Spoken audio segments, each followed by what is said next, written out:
It's a familiar sight, and it means only one thing. It's another baseball night in downtown Pittsburgh. And here on the North Shore, it's another pleasant and warm evening on the banks of the Allegheny. We get set for Game 2 of a 3-game series between the Cubs and your Pirates. Hi again, everybody. Along with Steve Blass, I'm Tim Neverett. Bucks winning on Memorial Day yesterday, 2-1. They've taken 6 of the first 7 games against Chicago. Steve, a lot of it's been about the pitching. It's all about the pitching. It always has been. When you take a look at the numbers that the Pirates have compiled against the Cubs, take a look. The starters have been very, very good. The bullpen has been outstanding. No secret, the Pirates are not knocking the cover off the ball against the Cubbies, but when you pitch like this, you really just don't have to. And Ross Ohlendorf got it done yesterday, an outstanding job by him. Another guy who's been doing an outstanding job at the plate when he gets his opportunities against Chicago is Bobby Crosby. He is our PNC achiever for the Achiever in us all. He drove in the game-winning run yesterday. No secret why he's starting. He has had very good success against these Chicago Cubs, and when you get a hot bat against a particular team, you really don't have to analyze why. Just get him in the lineup. He's in there tonight, batting fifth, getting the start at first base. Hard to keep him out of the lineup for John Russell. Good numbers, 5 out of 11, a double, and 2 runs batted in. Pirates will be counting on Jeff Karstens tonight in another spot start. That's a tough job to have when you're the spot starter or the swing guy like Karstens is. Absolutely, but Jeff has had a taste of all that. This will be his 4th start. He had 3 when he first came up from Indianapolis, and he had 2 of the 3 as good performances. So he knows what he's doing. In fact, you go back to when he made his debut with the Pirates. That first start was against the Chicago Cubs. It was a dandy. So let's hope he can keep it going against a shuffled-up lineup from Lou Piniella. He'll face Ted Lilly. Lilly, the veteran, had a decent outing Thursday against the Dodgers, going 7 innings. Picked up a no decision. He's 4-3 in his career against the Pirates. Don't be fooled. 1-4 this year. He is a much better pitcher than that. Ted Lilly has the ball for Lou Piniella's Cubs. For John Russell's Pirates, it's Jeff Karstens and Garrett Jones back at the plate. The Chicago area native. He grew up a White Sox fan. He likes beating the Cubs. Will he go deep again tonight? Stay tuned and find out. It's the Pirates and Cubs coming up.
Good MPG, all come standard. Toyota, moving forward.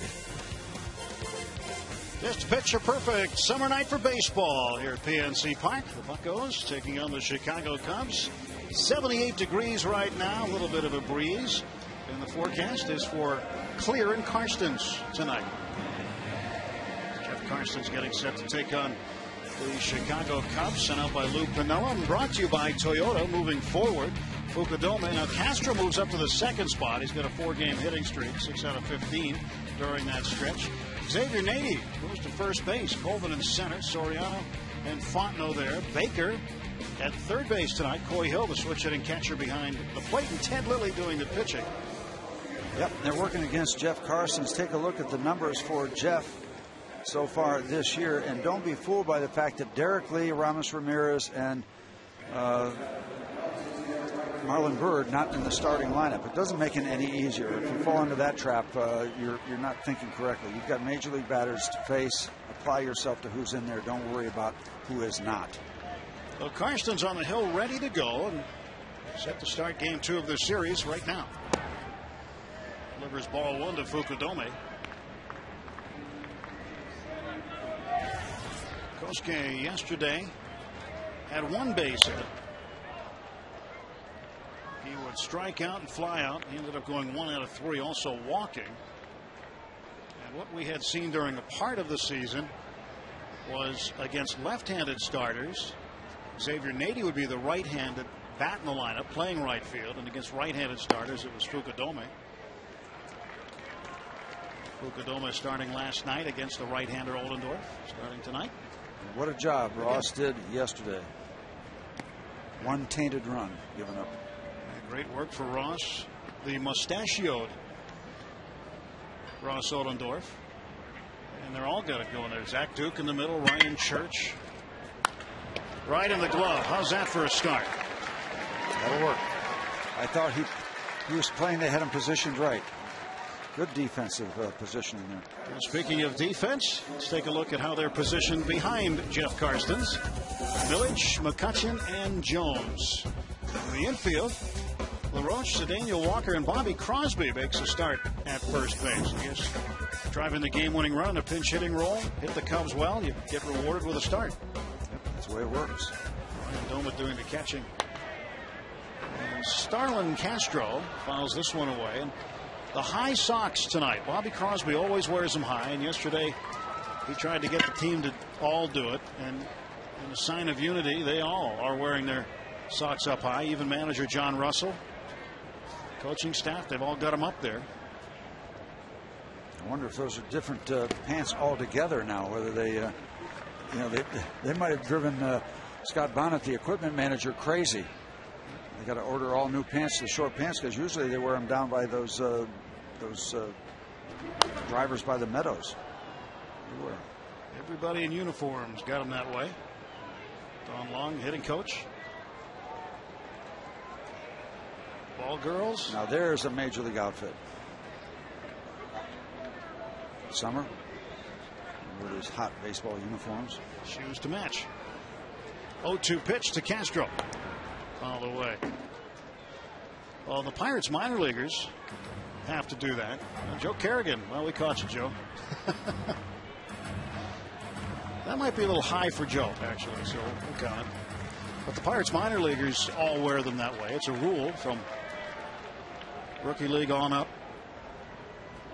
That one missed to Castro. 1 ball and 2 strikes. Real good-looking young shortstop of the Cubs. Just 20 years of age. He takes slow again. 2 balls and 2 strikes. Well, we've seen a lot of Jeff Carson's coming out of the Pirate bullpen, but he's been around the starting rotation a good bit. This is not his first or second or third major league start. This is major league start number 35, so he knows what it is to be out there right after the anthem. Down to third, and LaRoche. Okay, 2 quick outs. Tim, good so far, but what's the good word tonight? Come on. It comes from Lou Piniella. The Cubs have been struggling scoring runs, and he was asked about it. And the good word from Lou is, I don't know. I don't know. I don't know. I really don't know. I'm going to be honest with you. I wish I had some answers. But you'd think sooner or later that this offense would wake up and start scoring a sufficient number of runs just to win baseball games. So, I don't know. I wish I knew, fellas. I guess he doesn't know, Steve. Yeah, and we don't want to hear about people struggling with offense. We've seen it here. Preaching to the wrong choir. Right center field, and that's going to fall in as Xavier Nady starts his night with a base hit into no man's land. And you wonder if there's any factor there with Andrew McCutcheon having to come into that glare sun that we see in the first or second inning of these summer games. You can see the difference in the sun. Like you saw it all the way. It was just one of those little players that ended up in short right center field. That factor will be gone in about another 20 minutes, but that's what you're dealing with in the first inning for sure, depending on the length of the first inning, maybe on into the second. Got to have the eyewear this time of the day. 2 outs and a man aboard, and Tyler Colvin, center fielder, rookie, takes ball 1. Colvin out of North Augusta, South Carolina. Who really turned the batting order and starting lineup upside down. Colvin, like Nady, had Tommy John surgery on an elbow. Yeah, those regulars horning in our pitchers' operations. I think so. Let them get their own stuff. Well, the outfielders have found out that while the doc's in there, he can tighten the spring up a little bit. For Nady, it hasn't come back yet. That's why he's at first base. One of the reasons. 2-0. 2 balls and 1 strike. Not starting tonight, Ryan Theriot. Didn't start yesterday either. Derek Lee and Aramis Ramirez. Look at those numbers over the last week. 083, struck out 10 times. And Ramirez with a 162 average. Add Marlon Byrd to that list too. 2-1. Now it's 2-2 to Colvin. Off speed pitch.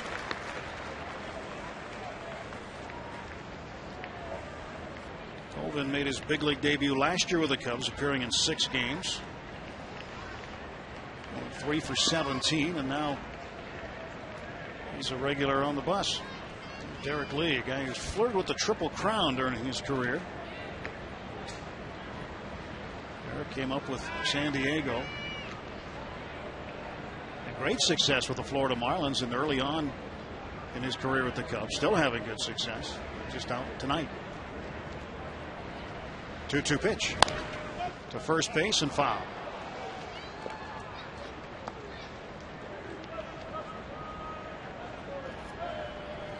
Derek Lee has been a rock solid producer throughout all of his career, wherever he's been, and just as good with the glove.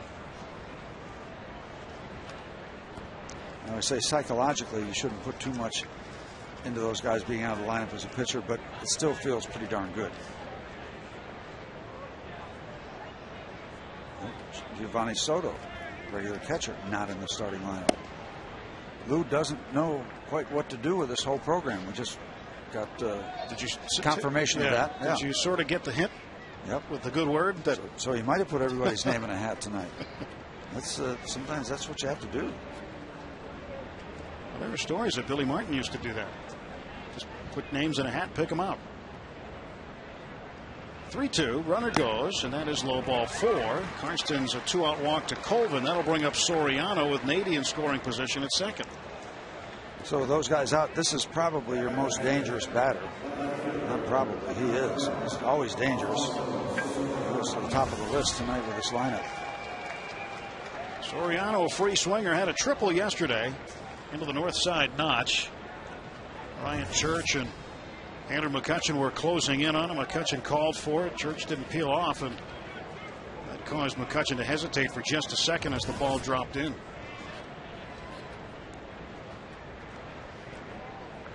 Karsten's trying to get Soriano here. Strike is called.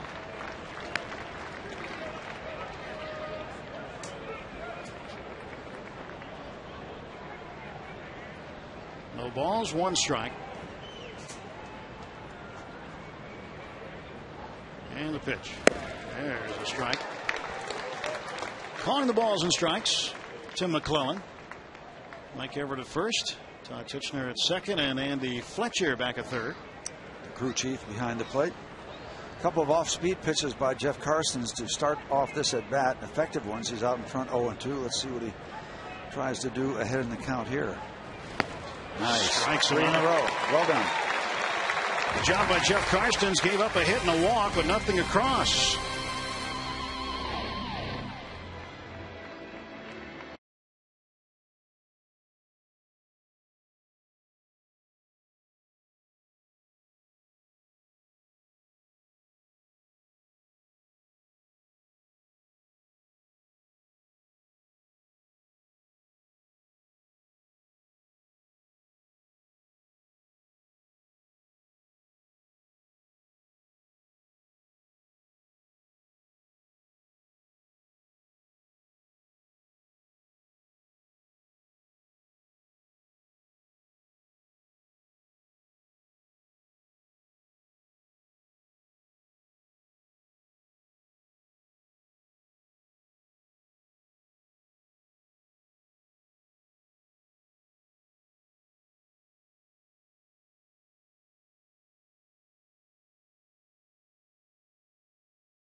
with runners in scoring position, 14 runs batted in. Jones in the cleanup spot, Crosby batting fifth. Domet, LaRoche, Cedeno, and Jeff Karstens doing the pitching, batting ninth. Against the crafty left-hander, 34-year-old Ted Lilly. He's won 104 Major League games. We told you that Karstens has started 35. Ted Lilly has started 265 Major League games. And again, don't let that stat 1 and 4 fool you.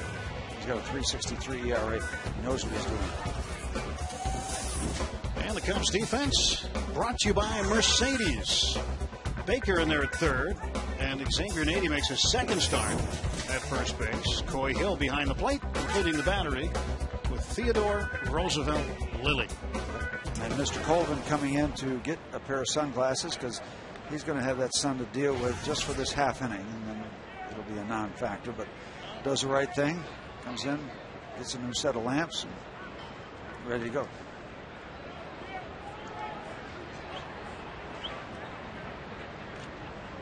Pitch to McCutchen, and he swings and hits this one high in the air down the left field line. Castro calling for it, and he is going to make the catch before he bumps into the rail. Nice play by Starlin Castro. Look how far he had to go to get this ball. Yeah, I put it down on my scorecard as an F7, fly out to left field. Look where he is. That might be as far as you're going to see a shortstop go. My goodness.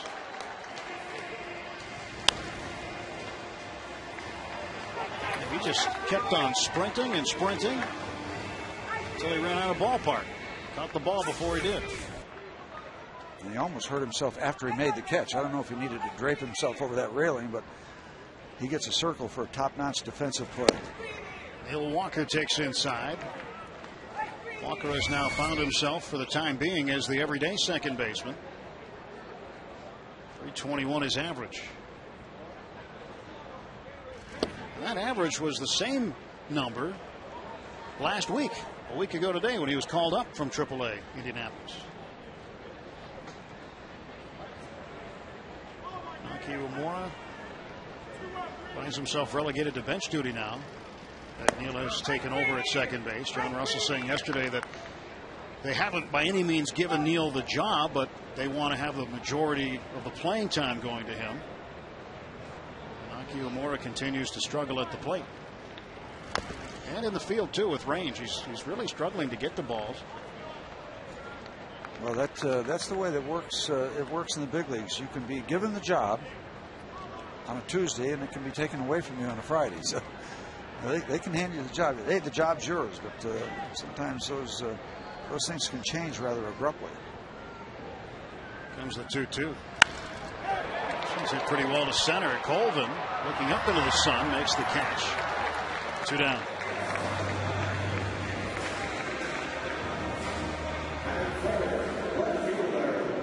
Getting a chance to talk to John Russell about a few different things tonight. Top of the fourth inning, he'll put a headset on down in the dugout and visit with us live.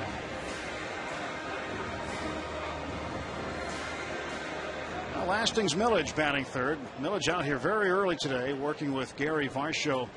A lot of things in the outfield, ground balls, fly balls. Had a lot of extra physical work today, too, with Frank Velasquez, the strength and conditioning coordinator. Millage trying to do whatever he can to continue to improve. 1-0 pitch from Lilly. Cut and a miss. Lilly looked like he was on the rubber that time. He got caught by the Dodgers last week, pitching in front of the rubber. I don't see it. There it is. There it is. Yeah. 1-1. It is low, 2 balls and a strike. You know, pitchers are all over that pitcher's rubber, and as long as you make some kind of contact, they're not going to bother you. But if you wind up in that first, that back foot is about 6 or 8 inches out in front as you go into your windup, yeah, that's probably going to get picked up. The ironic thing is that you talk about that miserable Cubs offense. As you take a look at the hole there, that guys dig that hole right in there, so they've got something to push off the back part of the rubber. So that's very typical. So you don't have to have a lot of contact. It's kind of ironic that Ted Lilly, you talk about lack of offense, 7 innings, shutout innings against the Dodgers, 3 hits given up, and he can't even come away with a decision. Nothing when he left. Roy Hill wants the call. He didn't get it. Chief says no. 2 outs and a runner aboard for the Pirates. Here is Garrett Jones. Went deep for the 6th time yesterday. Hit it well up into the right field bleachers beyond the Clemente wall. Lilly has just given up 5. It's not a significant number. This is start number 9 or start number 10 for Ted Lilly. Well, he's in that neighborhood.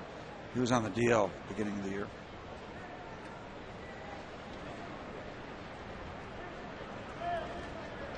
Jones looking out at Lilly. Good lead by Millage. See with the man at first how Lilly moves from the third base side of the rubber when he works in the windup over to the first base side. A little closer. Ted had some shoulder work done last November, carried on into being on the disabled list the early part of this season. That's why only making his 8th start as we check the numbers. 2-0 to Jones. I visited with Garrett yesterday prior to the game. He told me only homers and doubles. He was tired of hitting singles.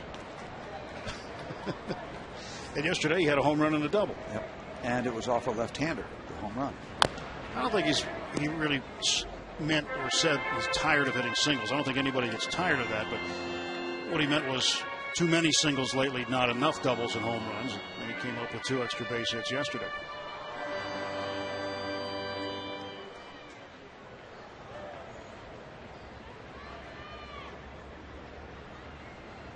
Two outs, man aboard. That's Lasting's Millage. 2-2. Huge gap at left center field for Garrett Jones as Colvin's playing over toward right center and Soriano shading the line really in left field. A lot of real estate straight to the bullpens.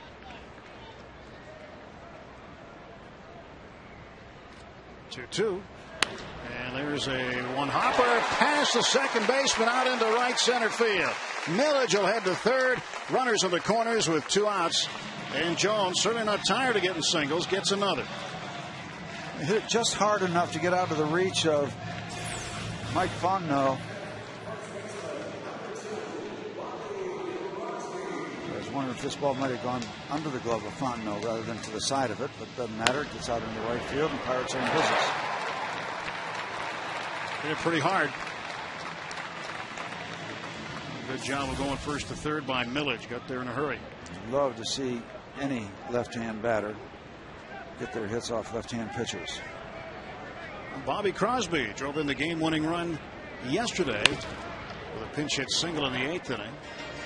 Has strike 1 on him. Well, he's got to stay in the seats, doesn't he? Unless he signed a contract. That might have been a little traumatic for him getting out there in the field. Oh, he's got the binky. He's okay. Nothing in 1 to Bobby Crosby. 1-1.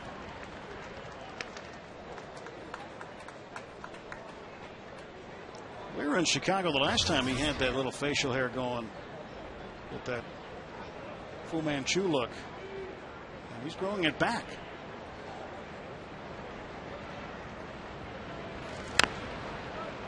Ball. I asked him why he shaved it because he had it one day and the next day he didn't. He said, "That wasn't me." And there he is again. He's trying to be not himself again, I guess. Now he's somebody else. A lot of stuff going on with the a lot of stuff. High stockings and the facial growth. Getting into June. Guys have spent a lot of time with one another. When you look back at how things went over the winter and early spring, mid-spring, now first day of June. And Crosby down on strikes, and the Pirates lead 2 in the first. Karsten's coming back out.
And GM Ted Black taking in the game tonight. He threw out the first pitch.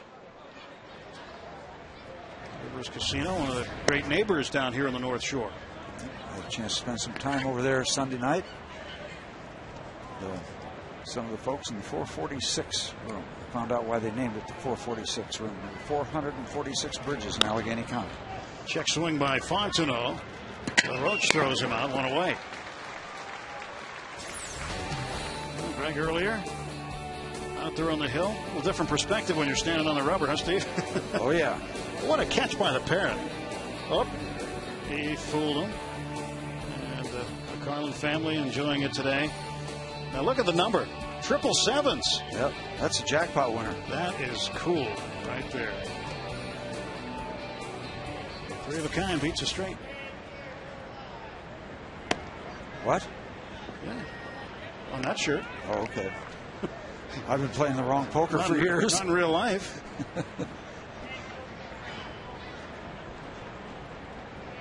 0-1 pitch, and Baker cues this one foul. Jeff Baker had a weird scenario develop for him recently. He was out playing second base. It hasn't started since this happened. It was a ground ball hit to his left. That'll be about 5-6 days ago now. And he didn't flinch. He didn't see it. And Baker down on strikes. Didn't see that one. So what it was diagnosed to be an ocular migraine. And it basically had forced the vision of his left eye to temporarily go away. So he went to the hospital. He said about 45 minutes later, it all came back. But once the vision came back, then the headache came. It sounds like it would be a major headache. Baker, pretty good utility guy. Third base, second base. What's scarier than having even part of your sight go away for whatever time period? Troy Hill at the plate. We want to talk about scary. 2007 in the offseason, he almost cut his hand off with a table saw. Cut into his thumb. Severed it. Cut into 4 other fingers. Had to reattach him, or held on to him until they could be surgically reattached. And it took him a long time, a lot of therapy, and he finally got the feeling back in his hand.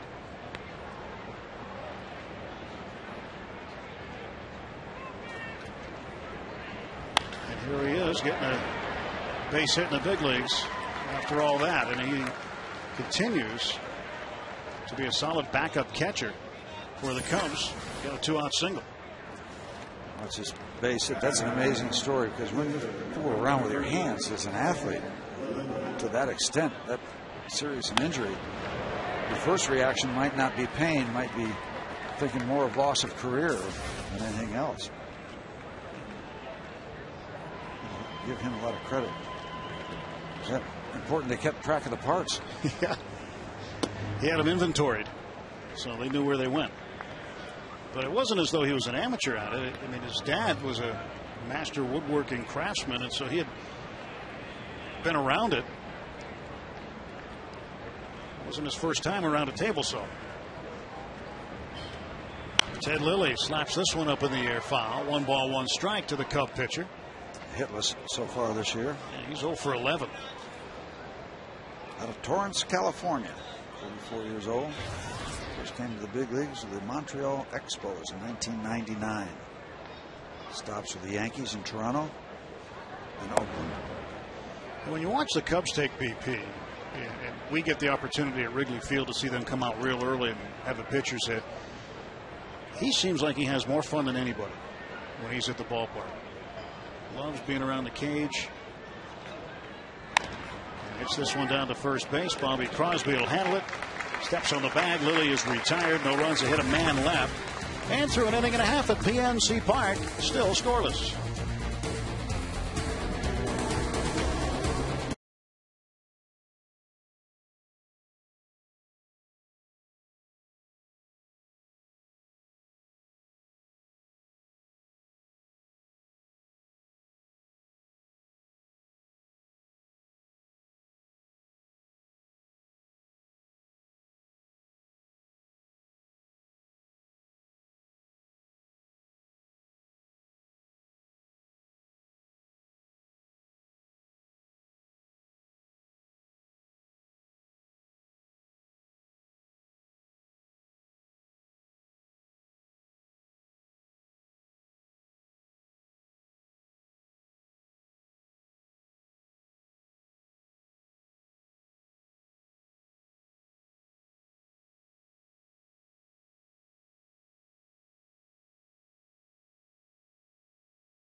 ballpark. Now that the sun is completely off the playing surface, the only sun is in the Pirates bullpen right now. It's just perfect to sit out here. Yep. Better than room temperature. And Domit bangs this one foul. Early summer evening at a big league ballpark. Didn't get much better. Just doesn't get much better. Hey, look at Domit. He's got the stash now. This is another trend in the clubhouse. Jeff Clement. Steve Pearce has the sideburns going as well. And Clement up in the air to center. Colvin, no glasses this time. Makes the catch for the out.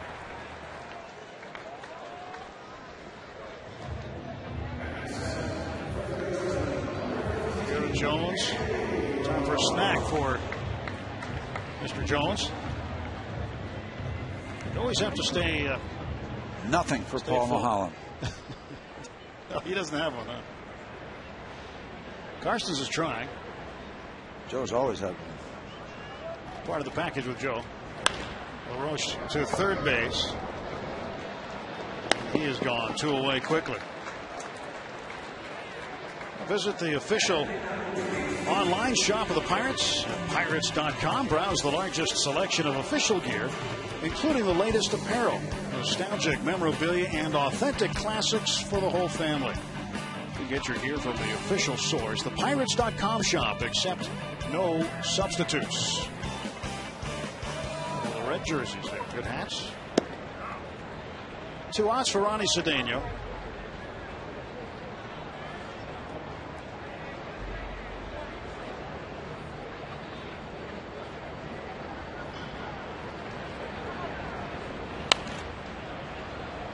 And 2 now.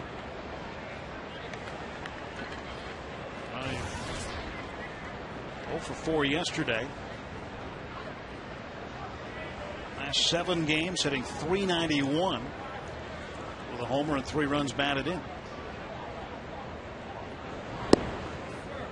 Big breaking ball. Yeah, I thought there was going to be a strikeout rung up, but the hesitation by Tim McClellan. 7 pitches that time for Ted Lilly.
On FSN Pittsburgh is brought to you by AT&T.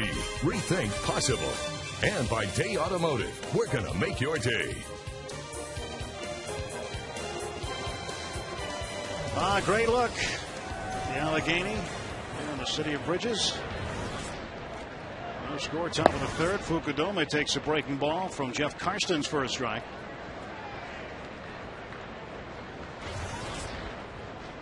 Fukudome 0 for 1. And not only are you seeing this entire Pirates-Cubs series at home, but the folks in the country of Japan are also seeing it on the NHK network.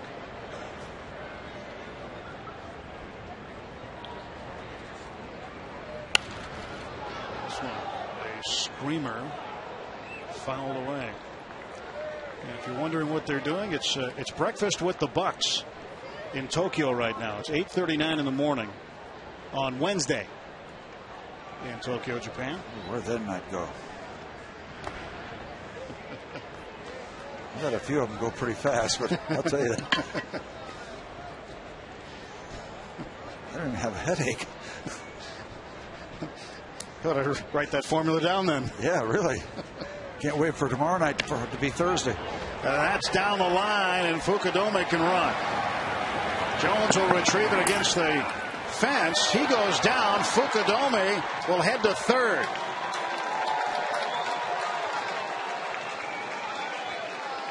Well, it was trouble right off the bat, and it got to be more trouble. It was going to be 2 bases. Fukudome was slowing down at second, but then the problem in right field gives him an extra 90 feet. Leadoff triple. Unless they're not going to charge an error. Sometimes they'll do a double on an error, but take a look. The stumble and the extra 90 feet.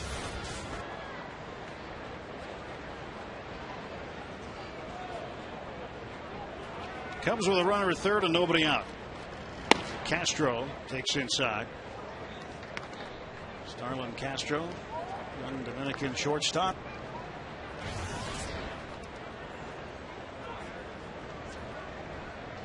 Got a hit in his final at bat yesterday in the 9th inning. It wouldn't amount to anything. He did hit it off Octavio Dotel. You read any good books lately?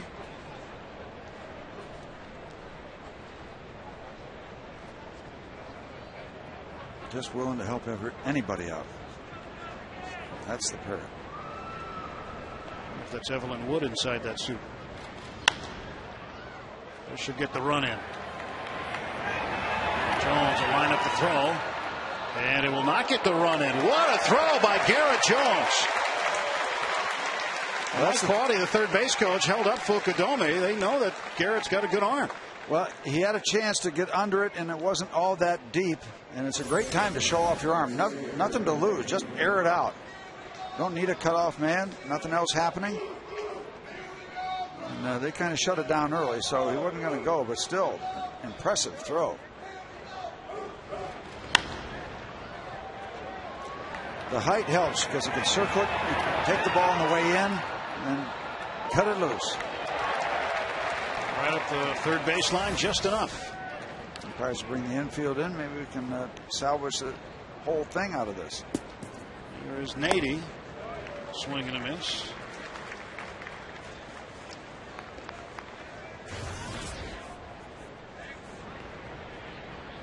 Pirates 15 outfield assists this year. That might have been 16 had Fukudome gone.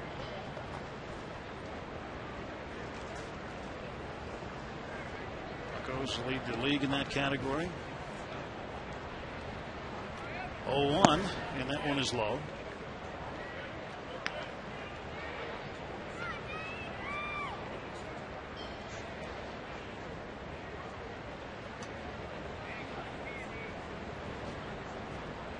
Nady making his second start at first base.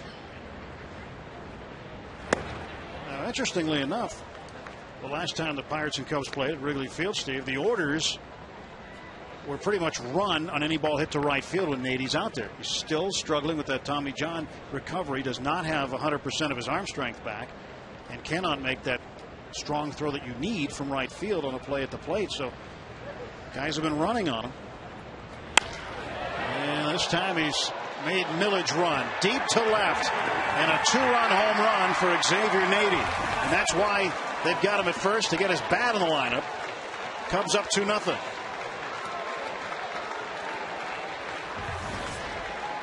Wasn't much doubt about that one. He got a lot of it. Well over the 383 sign, some 400 feet away from home plate, and he just ran into one. Flat out ran into one.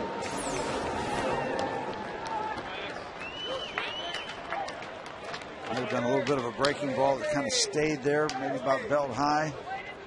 Got the swing underneath it. Give it a big, big ride.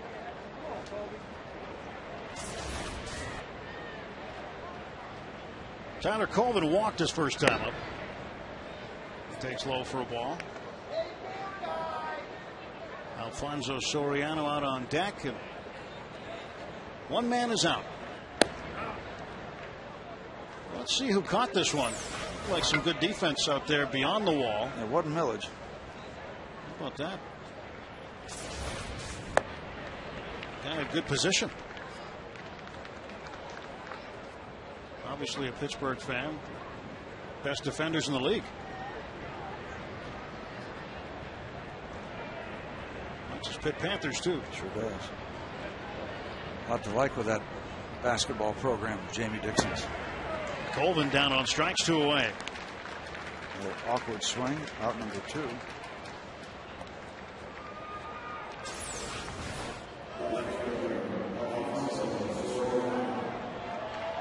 Just one-handed it.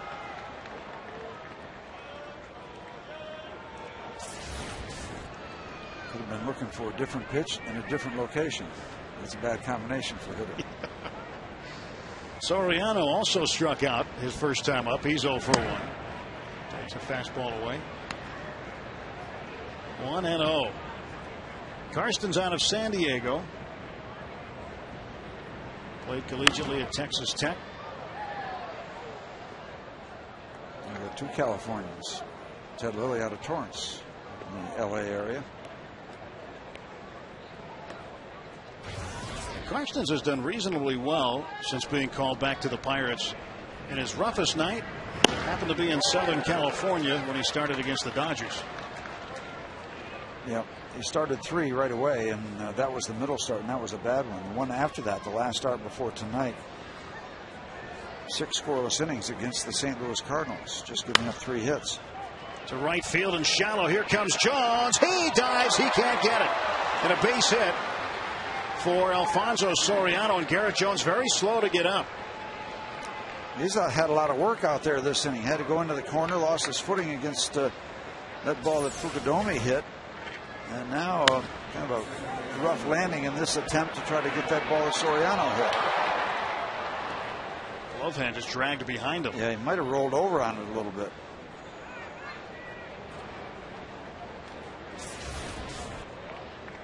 Working it out right now. You got to keep track of Soriano. He'll run. A lot of people have been running on the Pirates. Throw to first, and Soriano back. Jones giving it a good effort here.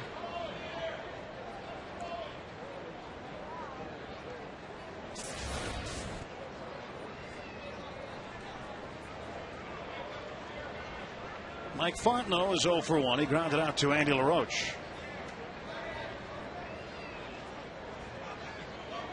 And the pitch out was on. They were thinking the same thing you were. Well, things have settled down, and we talk so often about after there's a lot of action, things settle down for a moment, and you have 1 runner left on the base paths. Maybe you'll try to get that stolen base to get just one extra notch in your belt after all the action. Modest lead. Swing and a miss. Got him on the change.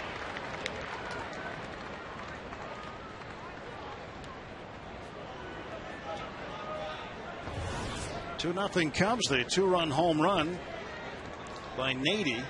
Karsten's already up to 60 pitches. Top of the 3rd. Fouled away. Yeah, you don't want to be averaging around 20 pitches an inning. That's not going to get you too deep. Well, Lilly had a 7-pitch inning. That's what you need. You need 1 or 2 of those, and that can help you out. Even 10 or fewer.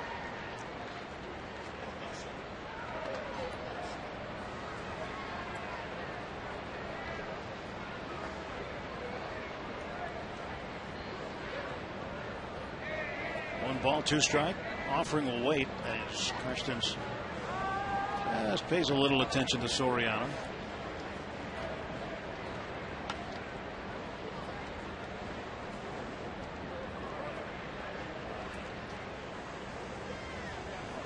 Here comes the 1-2. No, again he throws over.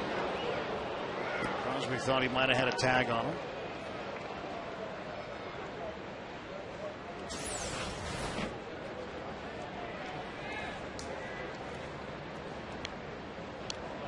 A little bit of a twitch towards second base.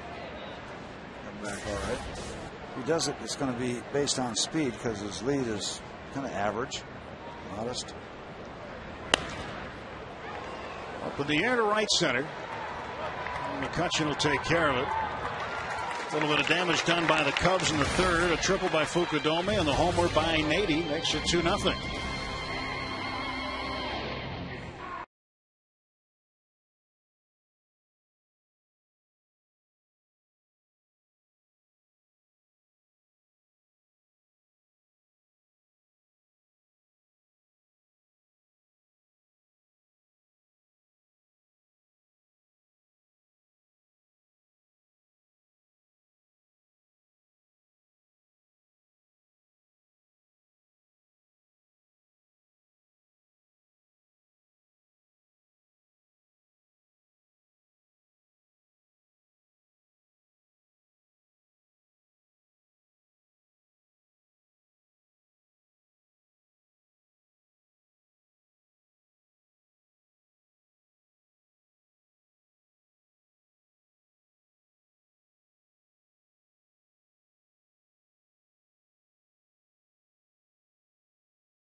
He delivers strike one. Pirates went in order in the second inning. Left Karstens on deck. Does have a hit this year. And that one's up high. 1 ball, 1 strike. Outfield pretty shallow for Jeff. He's been known to get a hit every now and again. Against the very best. He got a couple off of Randy Johnson. And he was on the other side of Johnson. Out pitching him, hitting him. Twirling a perfect game through most of it. Yep. In Arizona. On into the 8th inning. Here comes the 1-2. And Karstens lifts one into left field. That's a base hit. Right on cue. On the off-speed pitch. Nicely done. Karstens' his second hit of the season. Breaking ball downstairs. Yeah, downstairs. Nice bit of hitting.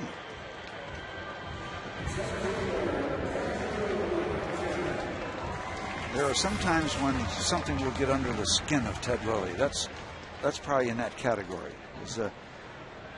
Ted can get a little heated up out there.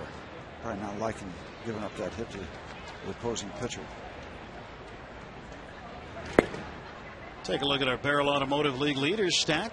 Here's how opponents are faring against the Cubs. How about McCutchen? 619.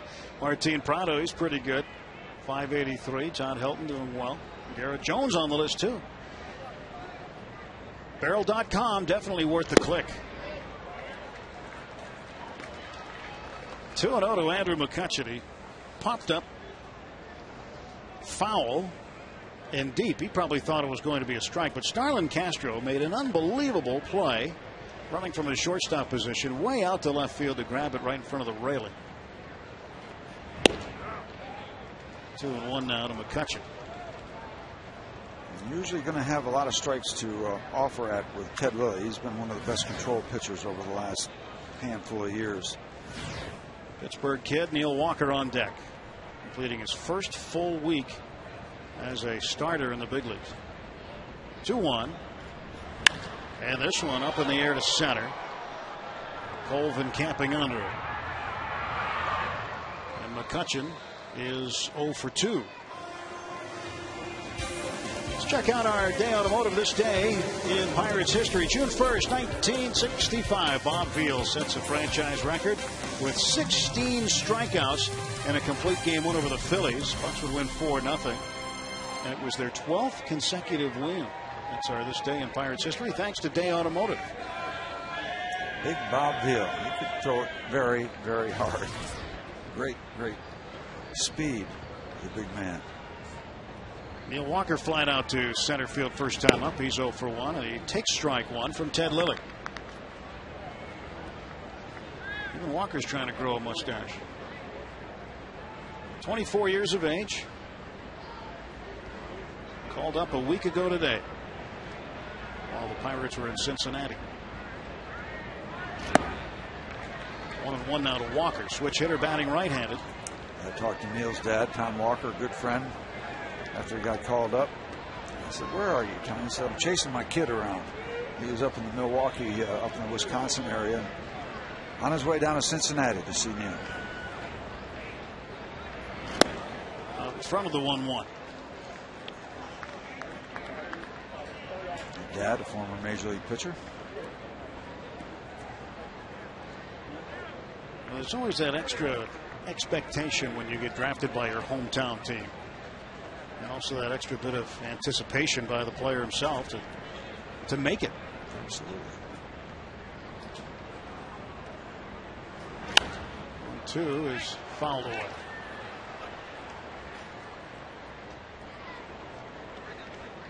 No matter where you are, when you're drafted, get an opportunity to play in the big leagues. You not only want to play, you want to stay.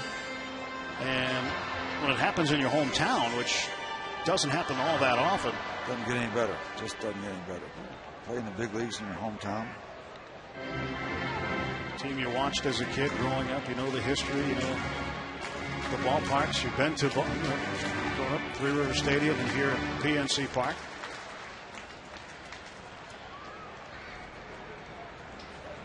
From Gibsonia in the North Hills. Karsten's the lead from first, and the 1-2 from Lilly. Struck him out. Neal is 0 for 2. Number 3 for the left-hander. Not the biggest guy in the world, not a real flamethrower, but has Neal out in front. Ted's just a little over 6 feet, a little under 200 pounds. For the last 7 seasons, he has won in double figures. That's consistency. Now Lasting's Millage. Big cut and a miss. He can get you out in front with that off-speed stuff, as he did with Neal for the strikeout and on his first pitch to the Pirate left fielder. Out in front. Is it just a matter of changing speeds? Is that where he's having his success so far early in the game? Yeah, he has a lot of Pirate batters out in front. Just show him the fastball. 0-2. There's another off-speed pitch, 76, 78 miles an hour, and pull a string. He hides the ball well. He's not all that easy to read. Some stuff going on in that windup that will hold the ball. 0-2 the count. And Karsten's off of first again. Lilly, the pitch. You see, he comes way down with that left hand. He goes into his windup, so that hides the ball a little bit for him. Go into his windup, and that throwing hand with the baseball will go way down low before it comes back up over the top. So that can have an effect on your timing. Carlos is going to be pitching tomorrow. Big Z man. Big Z. Now watch the ball in the back of his hand now. Way down low. 2-2. Millage does well with runners on base. 343 is his average, and he's trying to find one that Ted Lilly leaves out over the plate somewhere.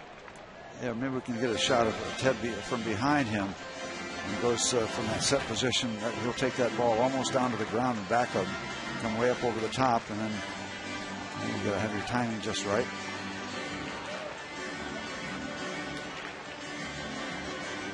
Florida leading Milwaukee in the third.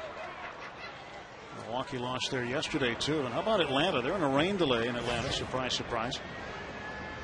But they beat Philadelphia yesterday to take the lead in the National League East and are winning again in a rain delay. And Millage rips one to left center field. And Coleman's not going to get it.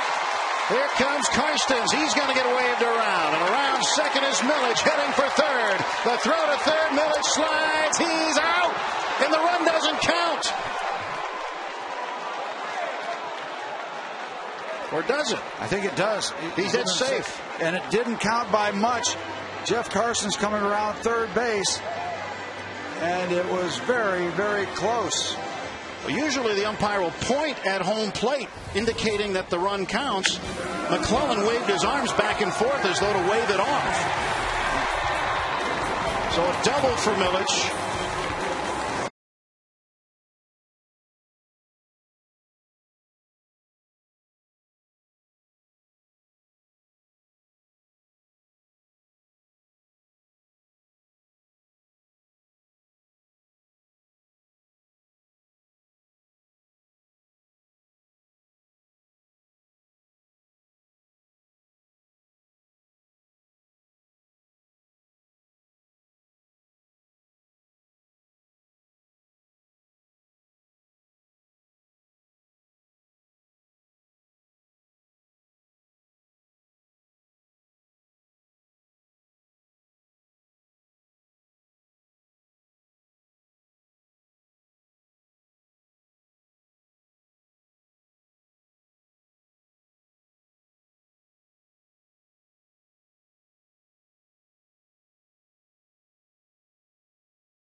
Lassing's got to stop at second. He did his job. There's no sense pushing it, especially with two out. So, it was base running mistake. Base running mistake. With the awareness, I guess, of the pitcher running part of it. Exactly. It's just we got to be smarter about that. It was a run, and he's got to stop at second base. He's got to know the pitcher's running. He's not going to get to home plate that quick. And if you're going to go to third, you have to make sure that you're absolutely going to be safe. And the ball's in front of him, and he's got to make that call, and he just, again, it was a mistake that we can't have. Jeff Baker starts things off for the Cubs here in the top of the fourth inning. And JR announcing today that Brian Burris' spot will be skipped in the rotation so that Paul Maholm's going to pitch Friday against the Giants. Is that right? Right. He's going to go on his normal rest, and we'll set it up that way. And then Ross Ohlendorf on Saturday? Yeah, I think that's how it works out. I have to look at it for sure, but we got Ohlendorf, and then we're kind of back into our normal rotation. With the off days, well, obviously we're going to, some guys are going to move around a little bit, and, it will allow us to give some guys some extra rest. So, we've played, going on a 20-game stretch, and, our guys have been, pitching well, and, it's going to be nice to have those off days coming out so we can give some guys a little bit of a break. How about the plans for Dana Eveland, the pitcher you got from Toronto, John? Well, he'll get here on Friday, and then we'll kind of reevaluate what we want to do with it. But we're excited to get him, and we've heard some very good things about him. But we've got to get him kind of going again. He hasn't pitched in a little bit, so we'll as we get moving forward the next few days, we'll have a little bit better indication what we need to do and get him ready to go. Jeff Baker fighting Jeff Karstens here, continuing to foul off pitches. Little team unity thing tonight, JR. Everybody's got their socks up. Yeah, they came up with it yesterday, a little tribute to the minor league system, and also, let's see if we can get something going here. And, paid off yesterday, and hopefully it'll kick off again tonight. JR, thanks. All right.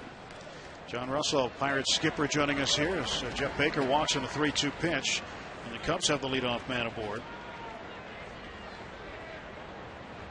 The pitcher Steve was talking about, Danny Eveland, left-hander from the Toronto Blue Jays, acquired today in a deal by the Pirates. They sent minor league pitcher Ronald Oviedo to Toronto, and Eveland expected to arrive here Friday. A left-handed starter from Toronto acquired today. Coy Hill bangs this one foul. And this is the man you want right here, so you can get to Ted Lilly and have his bunt attempt, probably, if Piniella goes along with conventional wisdom, represent the second out. So you get this first out after the leadoff walk. And the problem is, if you don't get it, now you tell Ted Lilly the chance to move both runners over and just have the Cubs pay one out. LaRoche has that one. Nice play by Andy LaRoche off the bat of Coy Hill, and Baker back to first, one away. And JR addressing the look at this first. Easier play than Andy had yesterday, a good reaction play, but the play he made yesterday was a big part of the Pirate win. This one quick, hot corner, one quick out. Ted Lilly would probably still be bunting, but again, this could represent the second out instead of the first out. It's in fair territory. Crosby will have the easy play. And there are two away, and Baker down to second. But we're talking about the base running of Lastings, Millage, and JR addressing it from the dugout, saying that Millage has to stop at second base. His job is done at that point. And because he goes to third and is tagged out before the pitcher, Karstens, can get to the plate, his run doesn't count. So it should be a 2-1 ball game. Yeah, and it's an awareness that you've got to know, not just that the runner has to cross home plate. You know that, but who the runner is, and it's a pitcher. And Jeff Carson's running out of gas, coming around from first base. That's a very, very long trip. And if you're aware of that, then you probably do pull up, get yourself in a rundown or whatever it takes to allow Jeff to score before the out is recorded.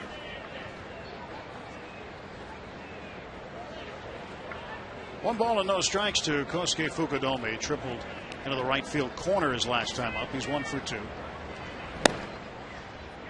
2 balls and no strikes. Well, Pirates hoping they can get some decent work out of Karstens. The 2 runs at this point certainly far from insurmountable. The right-hander giving him a spot start, hoping to give him some quality innings. Maybe he'll be able to get to go deep in the game if he gets Fukudome here and can get on a roll the next inning or two. No, the Cubs got to feel like they're knocking the cover off the ball. They've got 2 runs early in the ball game. I mean, I think the Pirates are struggling offensively. The Cubs are struggling as much or more.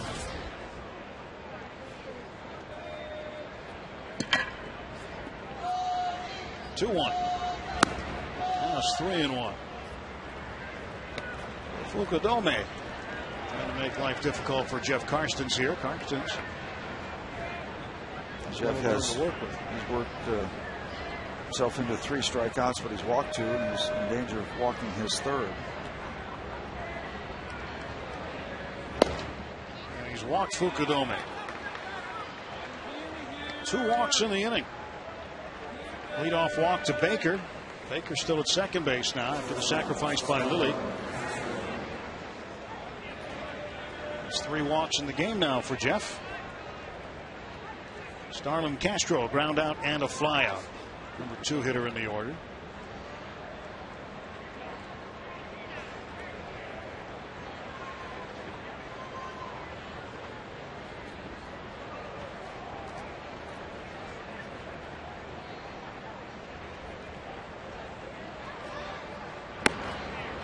Ball 1 to Starlin Castro. Castro came up to the Cubs right after the Pirates swept the Cubs here in early May.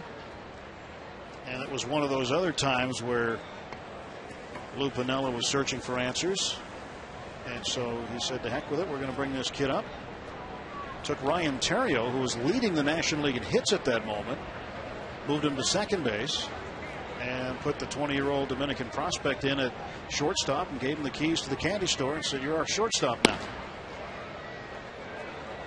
And Theriot has found his way on the bench for the Cubs as Fontenot, his college teammate at LSU, has had most of the starts recently at second base. And he's done a nice job with his average coming into the game at .324. Up in the air it goes. Shallow right center. Backpedaling is Walker. Jones calls him off. And Pirates get out of the inning. Through 3.5. 2-0 Cubs.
Millage had an easy double and an RBI and tried to stretch it for third, got thrown out before Karstens, running from first, could make it home. And so it cost the Pirates a run, and now it's still a 2-0 ball game with Garrett Jones leading things off against Ted Lilly.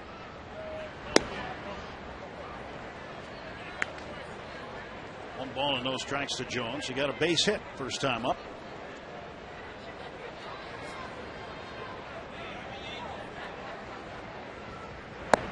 Looks at that one. That one is low. 2-0.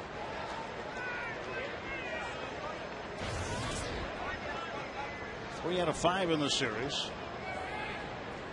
Tinley Park, Illinois is where Jones hails from. And he rips this one deep to right. Way back. It's gone. A solo home run for Garrett Jones, and it's 2-1. And he hit it so hard it did not have time to get down. It got into the stands before it started losing altitude. That ball had a laser trail on it. And as the temperature is starting to heat up, so is Garrett Jones. And Jones 2 for 2. He's cut the lead in half with this swing. Got down there, squared up on the ball, and just gave it a rocket ride. Just a matter of height, and it got out there so quick, didn't have time to lose any height. 6th home run that Ted Lilly has given up this year. And time is called at the plate. I mean, this was just a missile.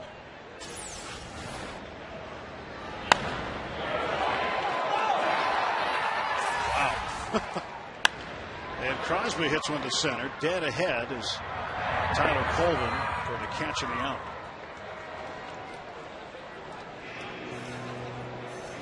Safe Auto Insurance reminds you you're safe at home with Safe Auto, proudly supporting the Obadiah Cole Foundation for prostate cancer screening and awareness. Early detection is the cure.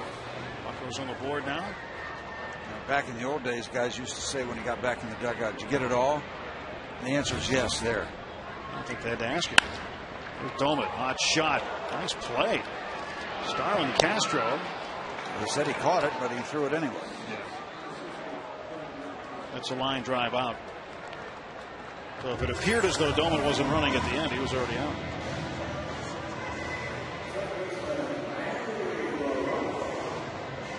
So the line out to 6 is the official scoring. Well, he did the right thing. Go ahead and throw it in case the umpire doesn't get it right. I want to leave it up to the umpire all the time. Roach turns into a strike.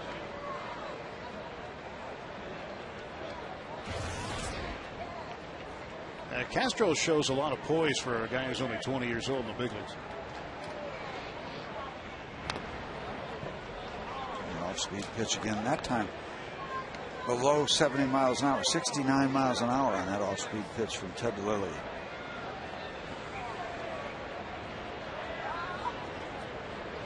Oh, 0-2 to Andy. And he struck him out. Pirates get one back on the long ball by Garrett Jones, his 7th round tripper of the season. Jones is able to launch one over the Clemente wall. Hit it frozen road.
by a run.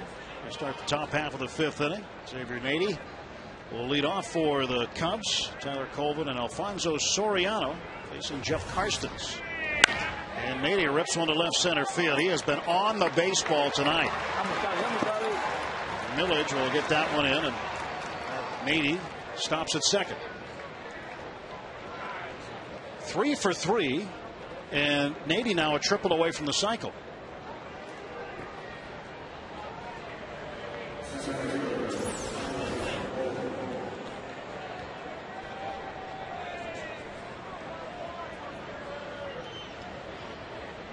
Just right on the baseball. And finding the gap.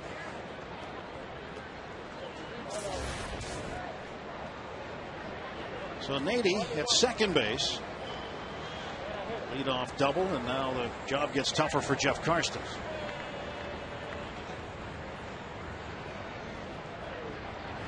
And Colvin, who got badly fooled his last at bat with an awkward strikeout. Thinking about trying to get his job done to move Xavier Nady over to third base. Misses that first one. Thinking 1 to Colvin, hitting .301 currently. And strike 2. Ball. Well, so far this game has advertised, or what you might think going in, with two teams that are struggling to score runs. There are 3 up on the board so far, which is about in the middle part of the ball game.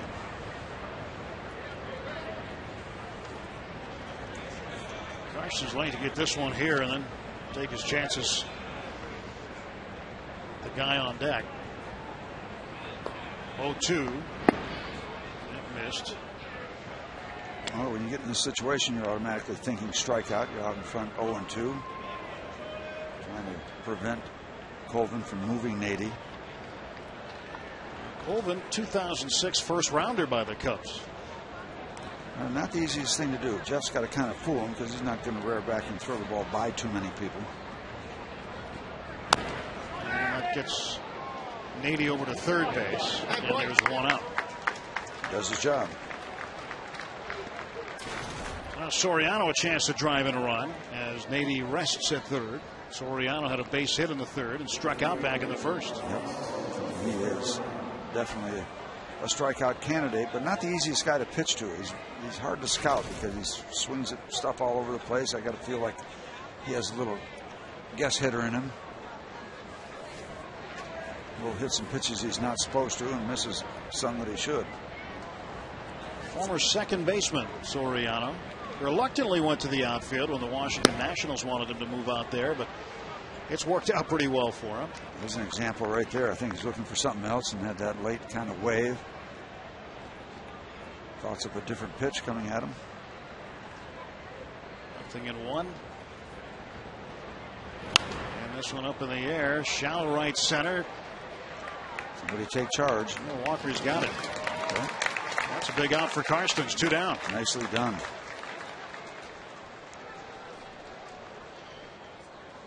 All right, now let's take a look at our AT&T Mobility trivia question for the night. Rethink possible. When was the last time the Pirates went undefeated in a home season series against a Central Division opponent?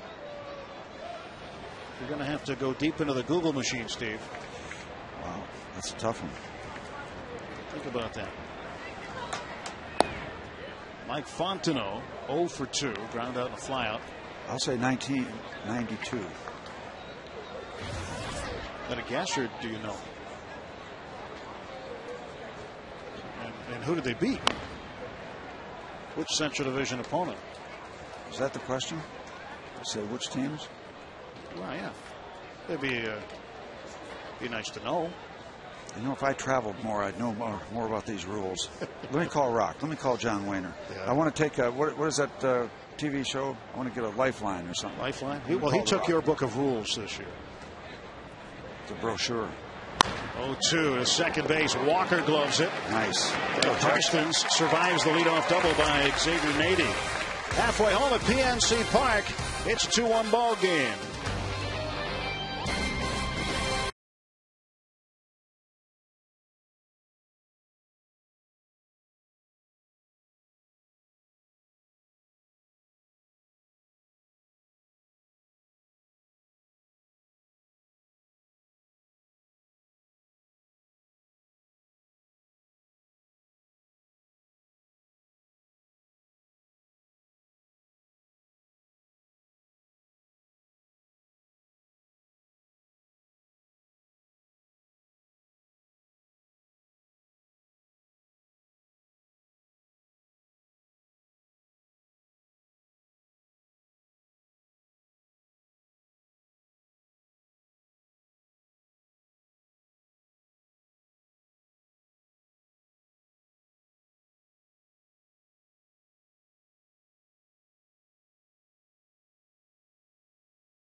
fifth inning. 2-1 Cubs. 2 runs on 6 hits for Chicago. 1 run on 4 hits for the Pirates. And Lilly delivers to the Buccos shortstop, who takes the ball. Love to get him on base for Jeff to move him over. Right. He had a very quick at bat last time up. 3 pitches, and the third one didn't swing at. He didn't like the call at all. Well, yeah, now that Karstens is slugging, it'd be nice to maybe he'll drive in a run. Not if Ronnie gets on. 2-0 popped him up. Coy Hill, the catcher. He hangs on. That's an out. Thought he might juggle that along the top of the railing, but he didn't. So not a good start for Ronnie Cedeno with a strikeout now. Pop out to the catcher. And a lot of times you're going to try to catch that ball up top. But he just went for the basket catch and hung on to it. Turned out to be a good play for Hill.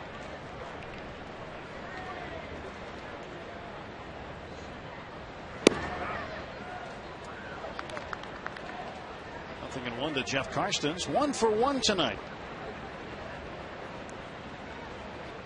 I wonder if Soriano's going to take a step or 2 in.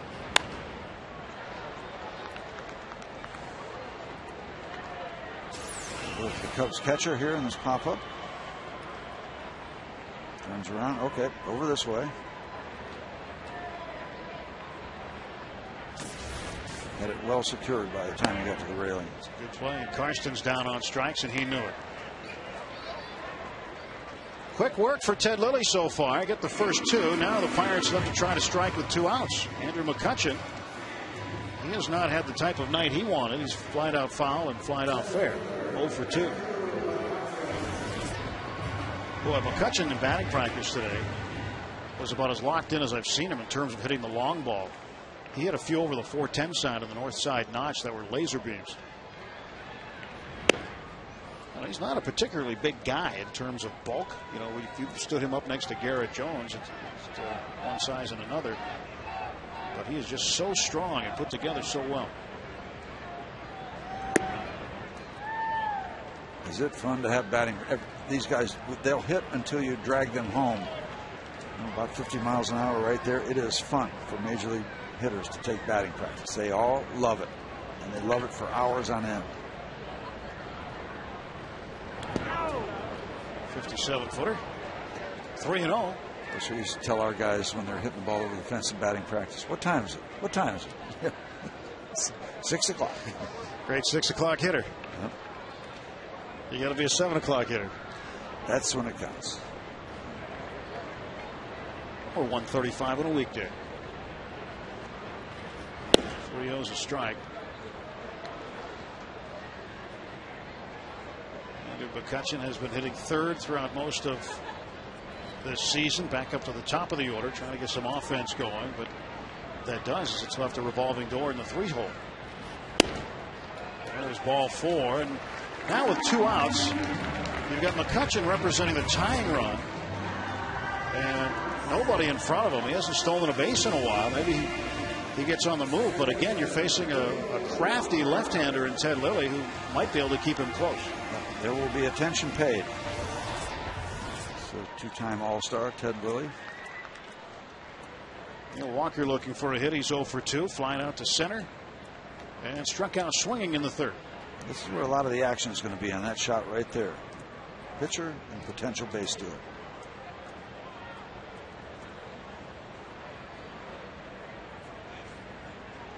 There he goes. And no throw. Stolen base, uncontested. That's steal number 13 for Andrew McCutchen. So his timing was excellent. He made his move when he was convinced that Ted was going to go to home plate. Look at that jump. No contest. Coy Hill never came out of his crouch. He figured why. And now Neil Walker a chance to drive in the tying run here in the 5th.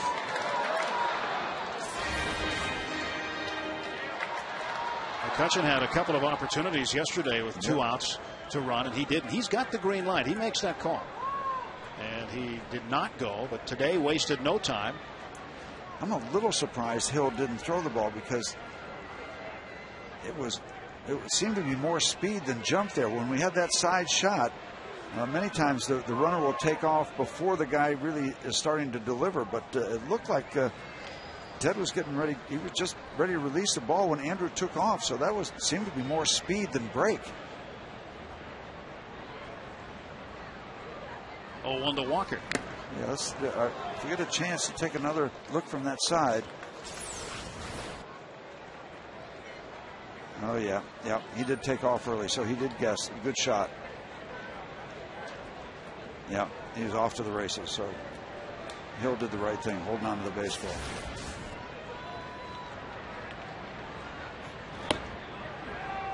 More off-speed stuff to Neal.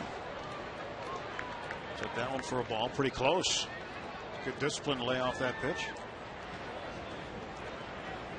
Pretty much straight away in the outfield with Colvin, like a lot of center fielders, playing quite short. Good bit of PNC grass in back of him. 2 outs, 1-2 the count. Lily's pitch coming to Neal Walker. And he struck him out for the second time. Threw one past him. And the Pirates leave a man in scoring position.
As we head to the top half of the 6th inning. Karsten's still in there for the Buccos. He will face the bottom part of the order. Jeff Baker, Coy Hill, and Ted Lilly, the pitcher. I think John Russell would love to get one more inning out of Jeff. And Baker lines this one to left field. Millich grabs it for out number 1. 1 pitch and 1 away, and a good start for Karsten. So we asked you a trivia question last inning. Our AT&T Mobility trivia question. When was the last time the Pirates went undefeated in a home season series against a Central Division opponent? I guess 1992. It's probably a very poor guess, but I don't have a clue. I'm guessing 90. 98 against the Cardinals. I was going to say 90 against the Cubs.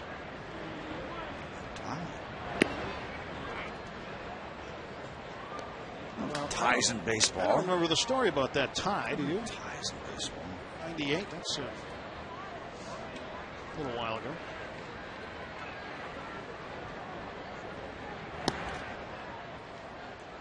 Two balls, no strikes. Yeah, that's even a short season series there. 5 games. At home is what I meant. 2-0. Back foul. So there were 5 games in St. Louis in 98. 6 games. 12 apiece. Schedule's a little different today. 2-1's a strike.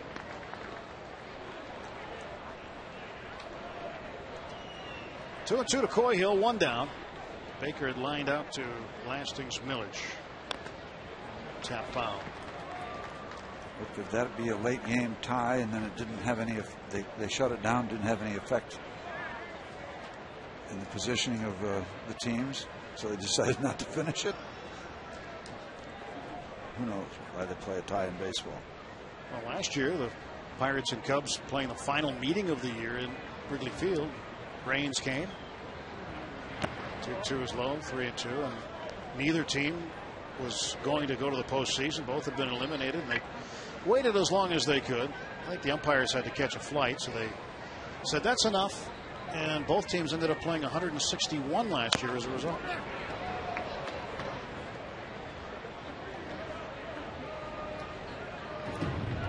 Three-two pitch coming to Coyhill.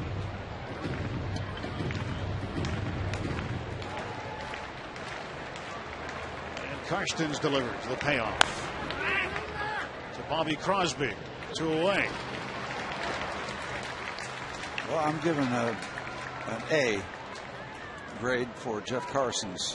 Should he get this next pitch, the next out rather? Done a terrific job. Well, the only guy to get him with any consistency has been Nady. Nady with a single, a double, and a home run, 2-run shot. And he's been the difference in the game as far as the Cubs are concerned. As far as the Pirates are concerned, it was a play that ended the 3rd inning. Lastings Milledge had a double, should have stayed at second, and then Jeff Karstens actually thought he was going to score easily. He laid up coming to home plate. Didn't run all the way through, and because he slowed up, he didn't cross the plate before Milledge was tagged out at third. So both parties having some sense of responsibility on that play that cost the Pirates a run. 2-1 pitch. And Lilly a base hit, or maybe not. Lastings, Milledge with a diving grab. Took a base hit away from Lilly. Well, that ball looked like it was going to die in the grass, but Milledge trying to make amends for earlier. A terrific grab.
Here's the play at third. Milledge is out. Karstens jogging in, and McClellan acting like an NHL referee, waving off the run. But you see, Jeff Karstens. It's the correct call. Yep, it is the right call indeed, but certainly misplayed by the Pirates. Also, you got another factor that we didn't see earlier. Garrett Jones in the on-deck circle kind of having his hands up. I don't know whether to signaling just not to slide or just take it easy. He told him with his left hand up in the air, stay up. And so Karstens, who can't see the play behind him, just thinks he's going to score easily. So he slows down. You got 3 things going on. Milledge could have stopped. Karstens could have finished his effort across home plate, and Garrett Jones could have told him nothing as the on-deck batter. A lot of things going on there, but Tim McClellan got it right. He did get it right. Well, the on-deck hitter's responsibility in a play near the plate, or at the plate, he's got to get out in the line of sight of the base runner, which Jones did, and you got to tell him to stay up, get down, go slide right, slide left, or keep on coming. Come on, come on. Yeah. Air it out here a little bit. Whoa, what a play by Starlin Castro. Nady keeps his foot on the bag, and Millage is retired, but nifty glove work by the young Cubs shortstop.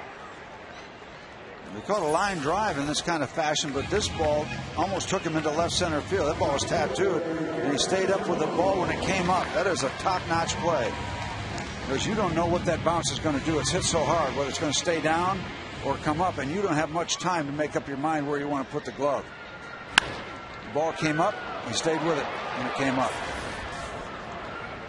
Now Jones, who homered in his last at bat, 2 out of 2, singled back in the first inning.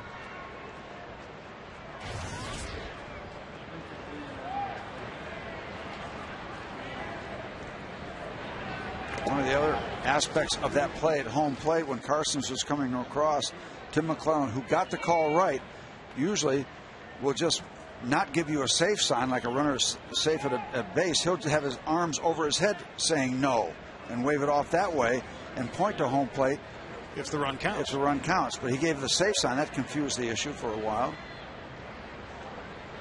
Jones to the right side, and Nady will toss to Lilly covering. 2 away. A lot of things going on in that play. A lot of people involved.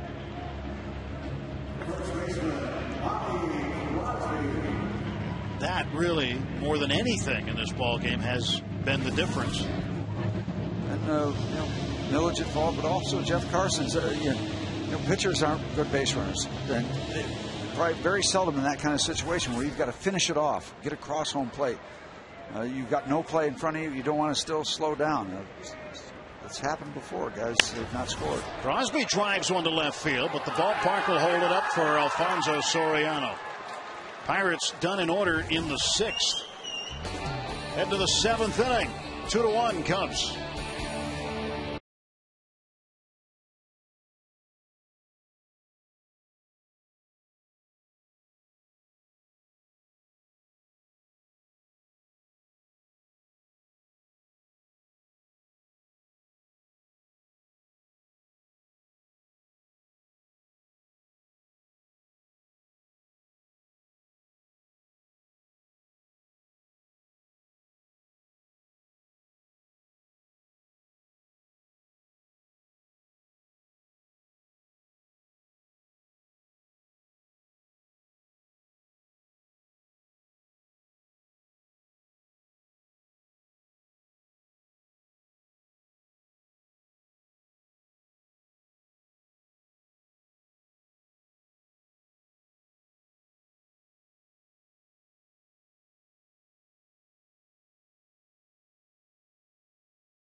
Clinton now still on the 15-day disabled list with the sprained right ankle.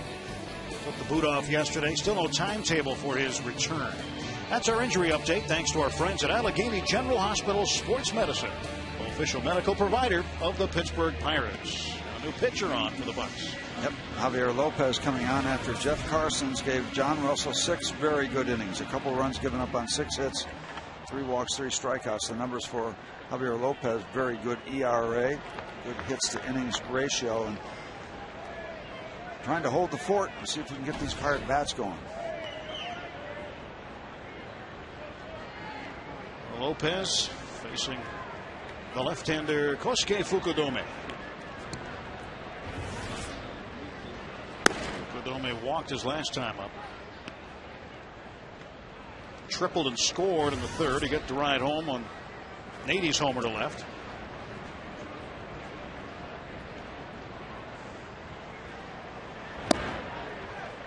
That's just got to be doubly tough to hit.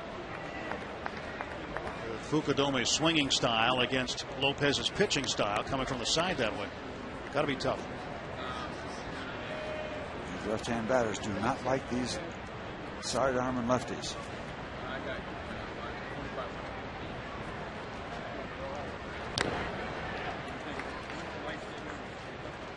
Piece of Ryan Doman. Good work by both starters. Edge to Lilly. Karstens threw a lot of pitches early. He was into 60 pitches by the third inning.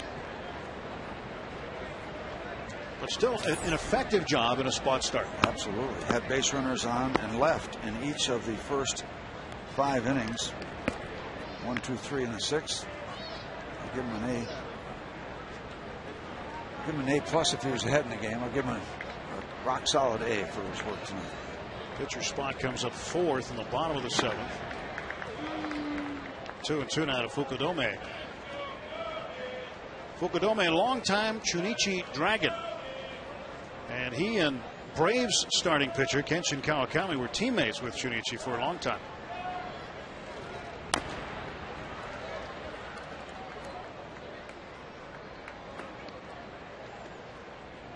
This game being televised back to Japan, as we mentioned earlier. Yeah, he's probably not a Bee Gees fan, but he is staying alive. He is staying alive. Yeah. But it's amazing how much Major League Baseball is being seen in Japan these days.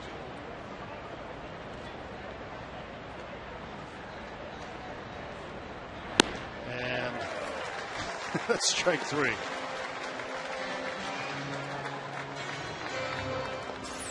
Not alive anymore. Lopez strikes out Fukudome. Hard to deal with that sidearm stuff coming down the first baseline at you. Starlin Castro 0 for 3.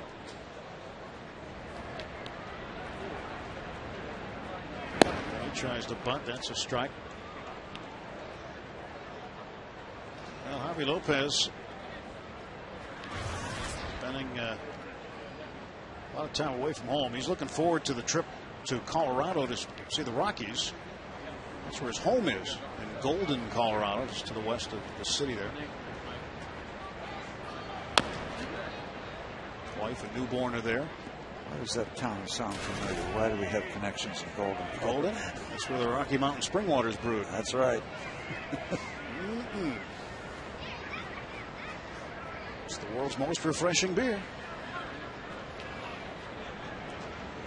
I remember cases of that coming back when you couldn't get it east from San Francisco. 0-2 pitch, and this one will roll over toward foul ground, and Bobby Crosby makes a nice play staying with him. That ball just was twisting and tumbling and finally rolled into the glove of Crosby. I thought he was going to get some help there.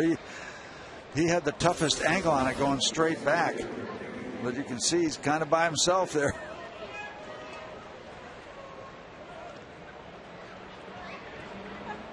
Good job staying with that ball. 2 men are out, and here is Nady. Yeah, this guy, he has been the Cubs offense tonight. Strike call. 3 of their 6 hits, driven in both runs.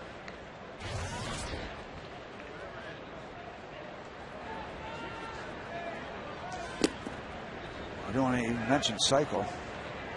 He just did. You going to jinx him? I hope so. Well, this one sailed 425 feet into the deck in left field. And a great catch, too. One problem with that, the guy that caught the ball didn't have a white uniform on. Count stays at a ball and 2 strikes. Nady last year with the Yankees and had the elbow problems, had the surgery. Mark Grace back in 1993, May 9th against the Padres, and he really had to gas it for the triple. Well, you think Xavier Nady wouldn't have to gas it for the triple? And that's in the center field, and Nady is 4 for 4. Some nights you have nights like this. Yep. Other nights it goes the other way.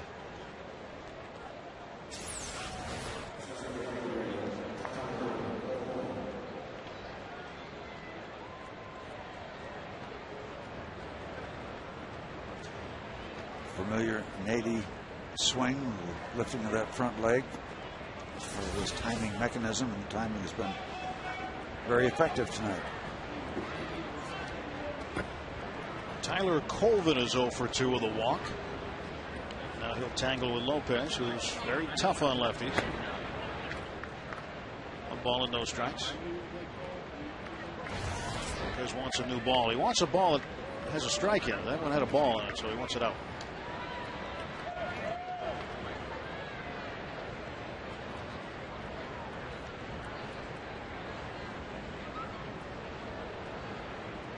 Lopez has made 11 straight scoreless appearances.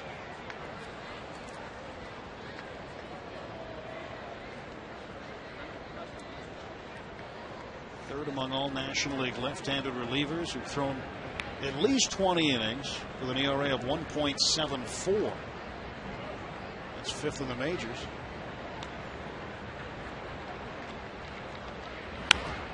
One and 2 now. He's ahead of Colvin.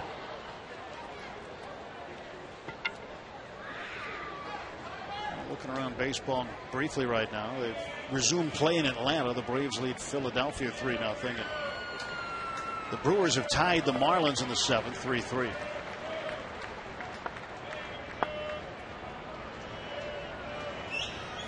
Florida exploding late yesterday for double-digit runs for the last 3 innings.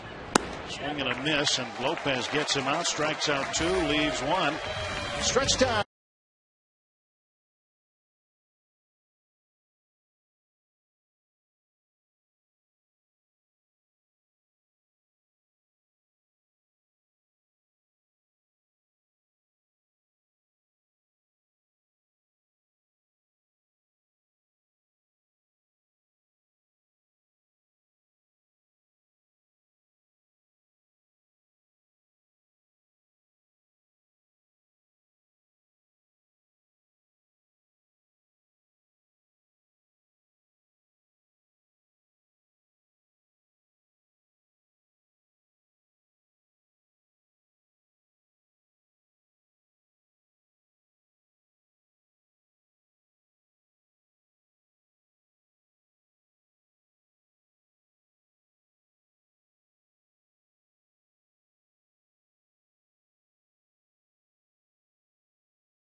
Garrett Jones home run, the only Pirate run so far. 2-1 the Chicago.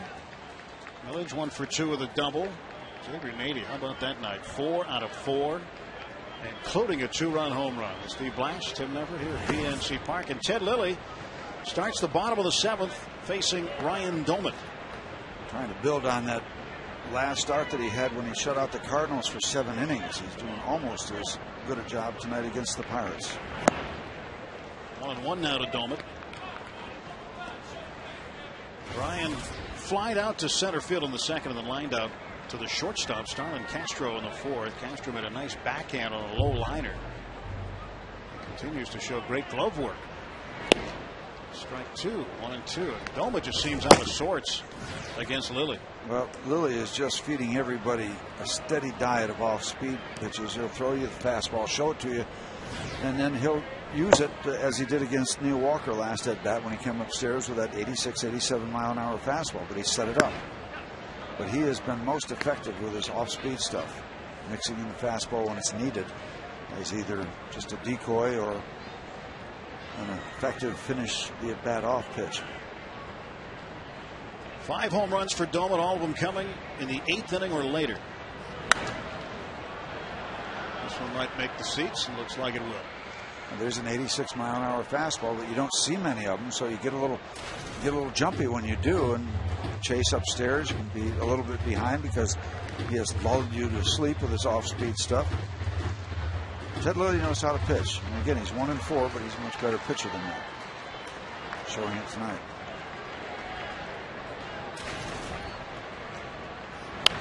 Two twos popped up. Nady with room. One down.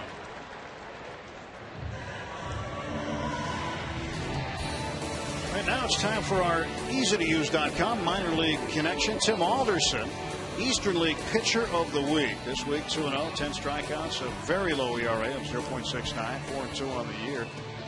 Alderson came over in a trade last year with San Francisco, a highly touted arm. And the Pirates continue to get accolades from their minor leaguers. Pirates now have won 4 straight minor league Pitcher of the Week awards at different levels. Alderson the latest to do it.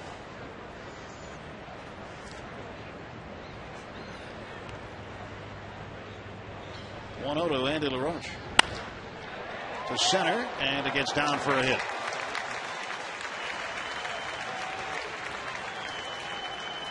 So LaRoche aboard. He represents the tying run in the bottom of the 7th for Ronnie Cedeno.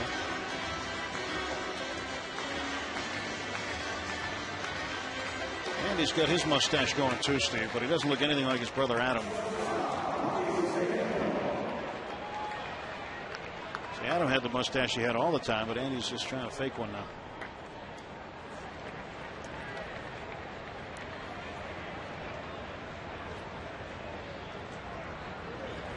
Cedeno fouls the first pitch away. Nothing happening in the Cubs bullpen. They're liking what they're seeing from Ted Lilly, as they should. This is the kind of game for the Bucks. Could come down to one swing, one at bat. You've got the hard throwing Mr. Marmol in safe situations. Many people that throw the ball harder than he does, faster than he does. Carlos Marmol, very good. He's got 11 saves, Steve, and after yesterday, Octavio Dotel caught him with 11. Dotel in the month of May was 8 for 8 save opportunities. 25 innings, 50 strikeouts from Marmol. 2 an inning.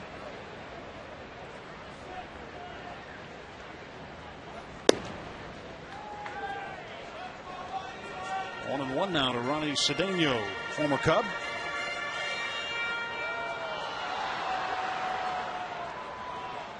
He was with the Cubs, then went over to Seattle. Actually played a bunch of left field while with the Mariners. Came over here last summer and has been the regular shortstop since.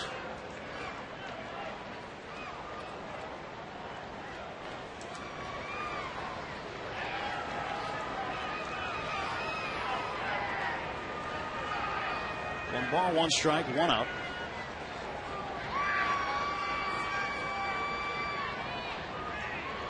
Cedeno has been on base in 19 of his last 22 games, but is 0 for 2 tonight. Quick throw back to first, and just getting back in time with a foot is LaRoche.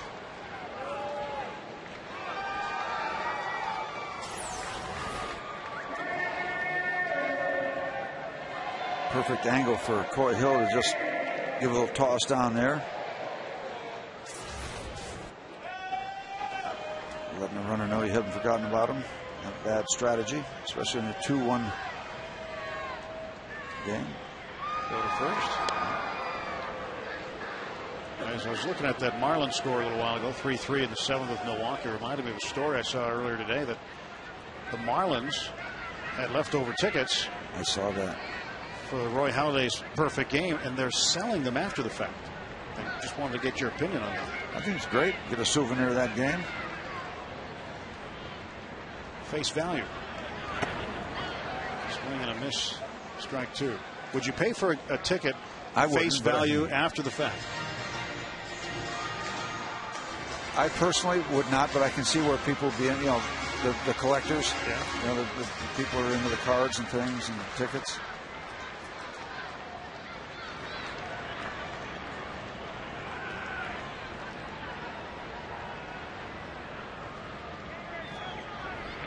Cedeno to Castro. They get 1. They get 2. Inning-ending double play for the Cubs. Soriano, Fontenot, and Baker due up in the 8th.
And that is our play that made you smile.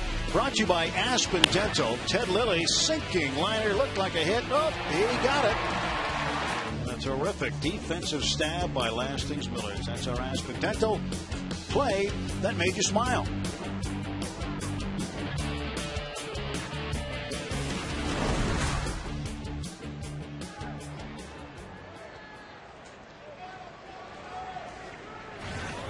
He made a nice play out there, Steve. He probably goes back to that 3rd inning and what happened on the base paths that ended up taking a run off the board for the Bucks. Run looming large right now. It is. 2-1 game, and these games with the Cubs have been good to watch this year. Pirates, of course, have won 6 of 7. Good for the Pirates to watch. Yeah. And this one's up in the air to shallow left. He lets it take care of that one on cue. And a guy that hasn't enjoyed watching this series is our real good friend Ron Santo. He's under the weather. He's in a local hospital. It doesn't appear to be anything serious, but Judd Surratt and Pat Hughes handling the radio duties. And Ron, if you're watching, we're thinking about you. He's been a great Cub all his life. He's been a great competitor. Great to try to get him out on occasion. Ron Santo fans in the ballpark. And Ronnie, if you're watching, you're one of the reasons they call it the big leagues, buddy. You are. And I hope you're feeling better.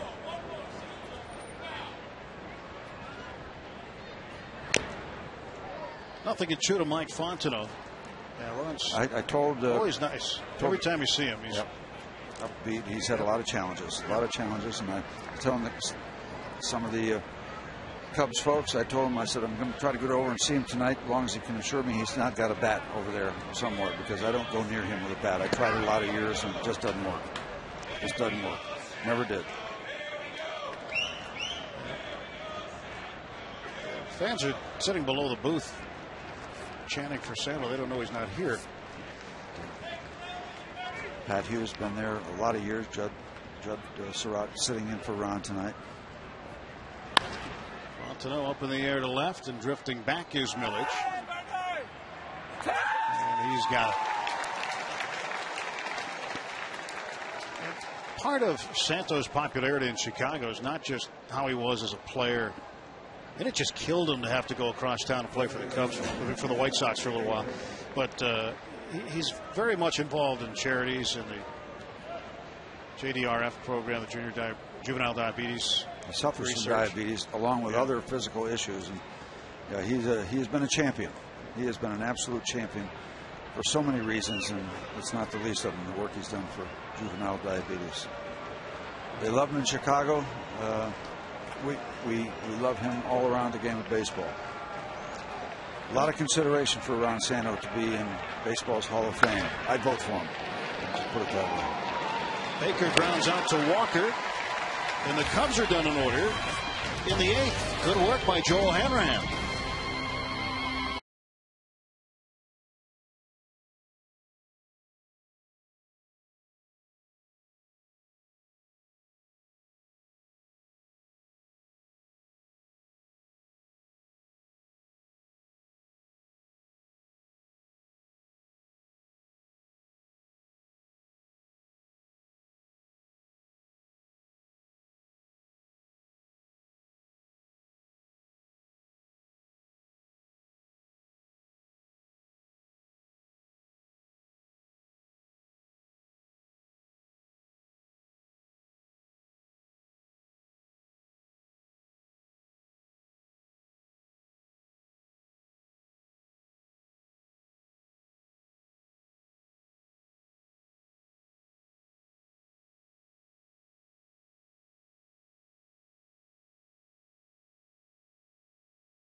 Obscured there by the cage, and then there's Octavio Dotel on the far right.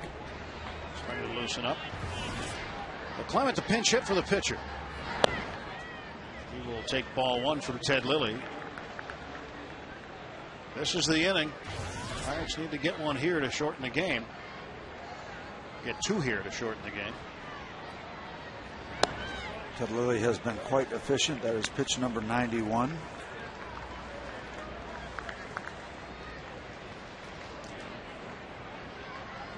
One to extend the game, 2 to shorten it, if my math is right. 2-1. Yep. So the Pirates have both situations covered with the 2 pitchers they have warming up. It'll be Donnelly if they don't do anything. It'll be Dotel if they do. The 2-1 to Clement. And he looks at it. And that's called a strike. That must have nicked the outside corner on the way by. 2-2. 93 pitches for Lilly. 6 strikeouts. Clement fouls this one away over the third base dugout. Ted Lilly, before the bottom of the 8th started, he's throwing from the back of the mound. Why is he doing that? Because it's late in the ball game. Now when he gets done with that little program, it's kind of a mind game. He'll step up on the mound and you'll get that kind of perception that you're closer to home plate. Are you a little tired? You feel like you're a little closer to home plate, and balances things off.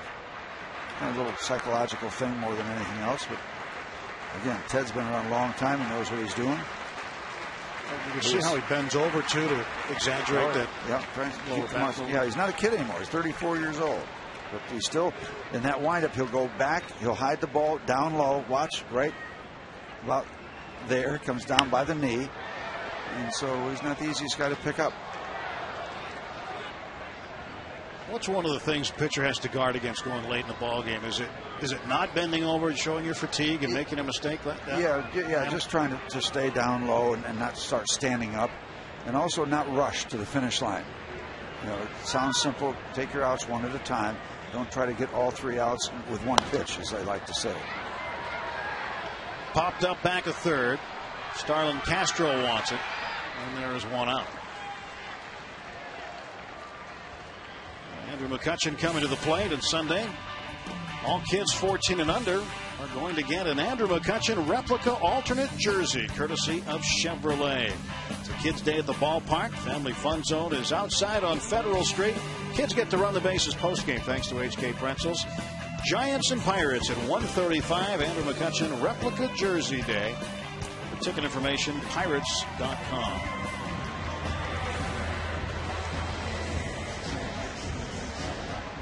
Bottom of the 8th, 1 man is out.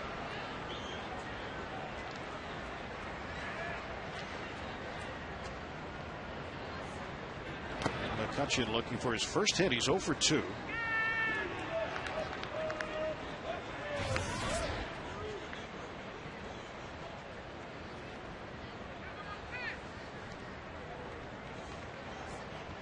And a 1-ball, no strike pitch coming from Ted Lilly. McCutchen lays off that. Nice to see him running earlier in the ball game when he walked with 2 outs in the 5th. Took off on the very first pitch. Wow, the touring show of cats. That is some serious work there. I mean, you know, right from the stage to the ballpark. Well, there's another cast member. I don't think Katz is in right now, but that'd be where it would play if it was. And McCutchen walks. So the tying run is on board. And Lou Piniella getting ready to climb the dugout steps and come get Ted Lilly.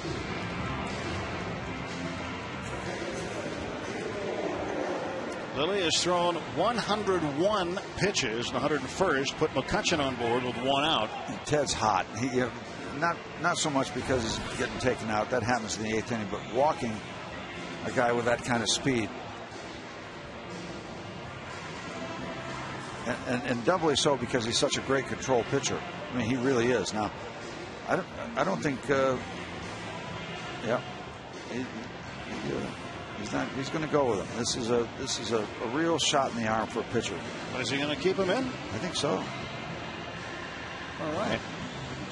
He wants to save one more for the 9th inning, and Ted has pitched himself a whale of a ball game. I'd like to see that. Saw Charlie Manuel do that in Philadelphia when Roy Halladay was out there. Halladay talked his way into staying in and ended up losing the ball game 2-1. That's all right. Sometimes it's not even a matter of talking yourself or talking your manager into it. He might have that idea when he goes out there. I'm just going to give you some reassurance here, and that means a lot to every starter.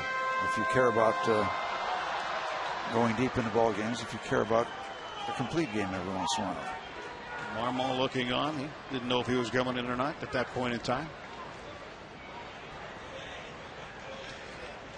Throw to first base and McCutchen back. Another change up by Ted. Yeah.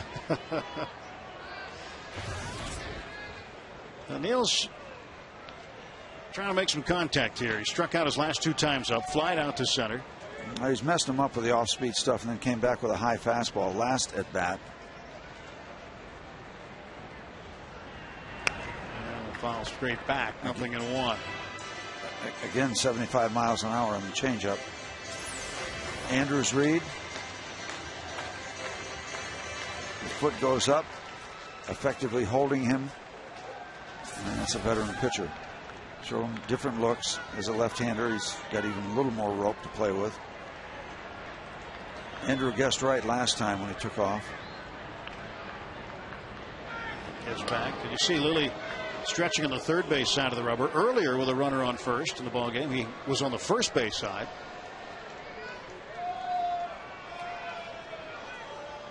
Why would you go one side to another? Well, if it's a left-hand batter, maybe you just want to get over there. Maybe be easier to get inside, get him off the plate. Now he's got a right-hand batter. Maybe easier to work inside to the right-hand batter from that same side. Walker crushes one deep to left center. This ball is going back. It is gone. First major league home run for the Pittsburgh kid, Neil Walker. And the Pirates have taken the lead 3-2. How about that? How about that? Picking the right time to hit your first big league dinger. Wow.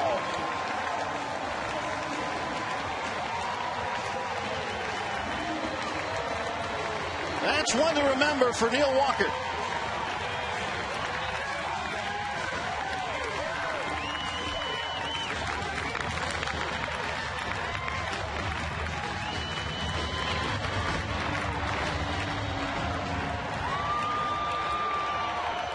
How about that? Coming out.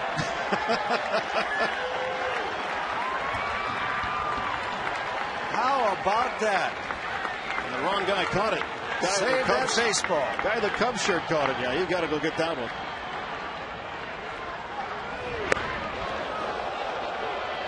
Home run for Neil Walker.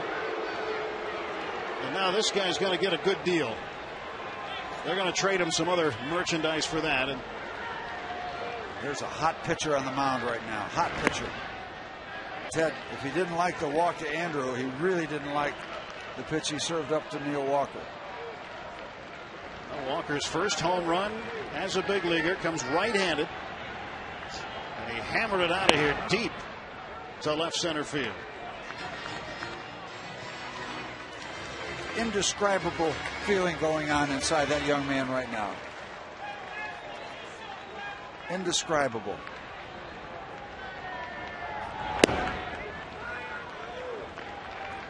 Three and one to Lastings Millage. Now, a few things can happen here. The guys can ignore them. But they're not. They're happy for him. And ball 4 to Lastings Millage. Well, no doubt what our Coors Light Cold Hard Blast is. Neil Walker's first major league home run. Ted Lilly can't believe it. And Neil Walker gives the Pirates a 3-2 lead with this swing. And that's the Cold Hard Blast. Brought to you by Coors Light, the world's most refreshing beer. Reaction from his teammate. He knows it. He gets the ride home. How to pick your spot for your big first major league home run. Pirates have homered in a season high 4 straight games. Jones made sure of that in the 4th inning. Pitch high and into Garrett. Jones with 2 hits tonight, 2 for 3.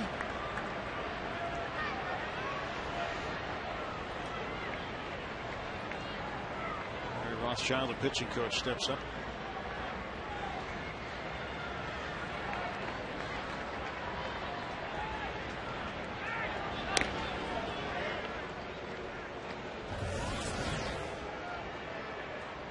Leading after 8 innings, the Pirates unbeaten this year, 15-0.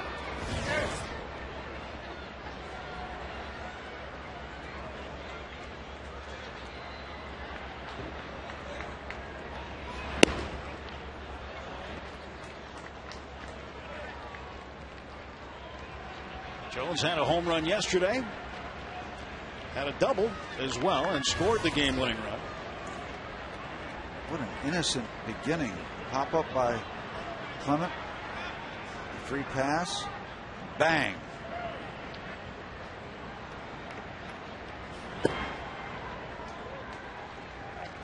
Two balls and a strike to Garrett Jones. New ball game now. Pirates with 2 in the bottom of the 8th. We're talking about the 2 guys warming up in the Pirate bullpen. We know why. One of them was Dotel. Tavio And, will come on in the Ted top of the ninth. Ted might need to get this out to stay in this ball game. Jones hits one up in the air to right center field, fairly deep. And back on a Fukudome. He makes the catch. And there are now 2 away. The big blast this inning after a walk to Andrew McCutchen. Neil Walker has crushed it. Yep. That little personal fist pump, not showing anybody up, but yeah, I knew it was coming. And now Lou is going to make a change. Well, Lou Piniella comes out after Neil Walker. There's a big swing, and Ted Lilly is now finished for the night. Our Columbia Gas 811 call to the pen has been made.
Can be very calm, but he can get very animated and very businesslike.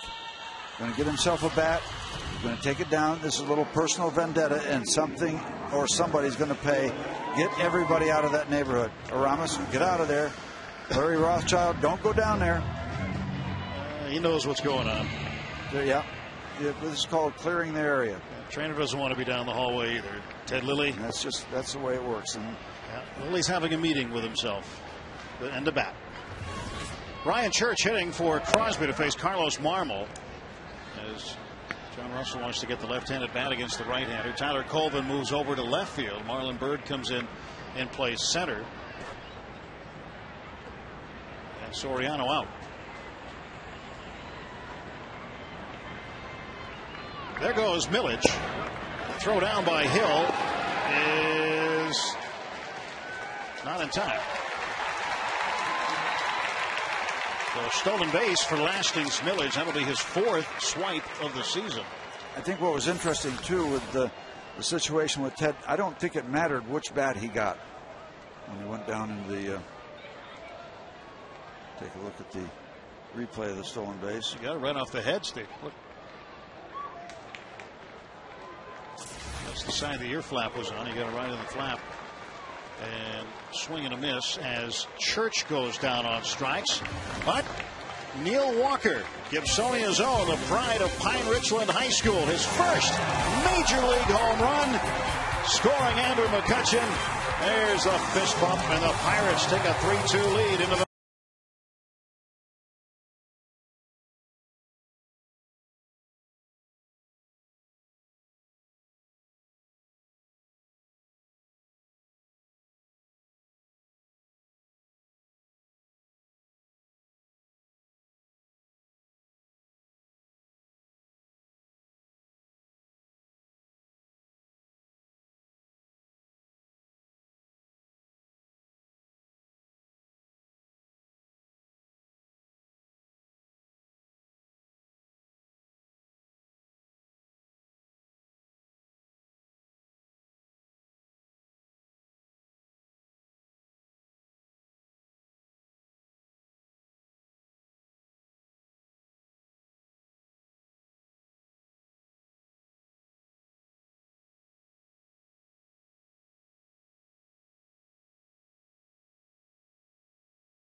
Walker, a home run. That's number 1 of his major league career. Gave the Pirates a 3-2 lead. You want to see it again?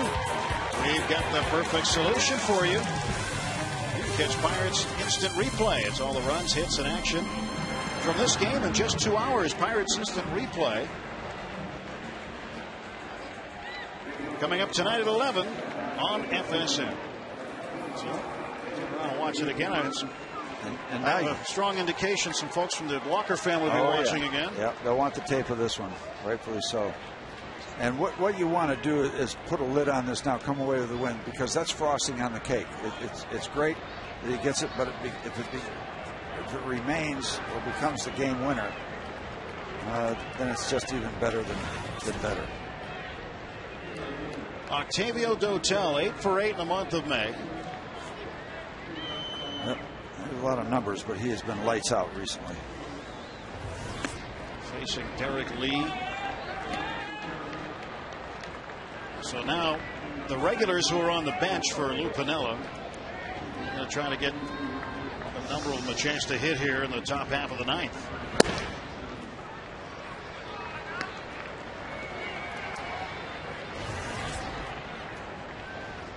.233, 6 home runs for Derek Lee.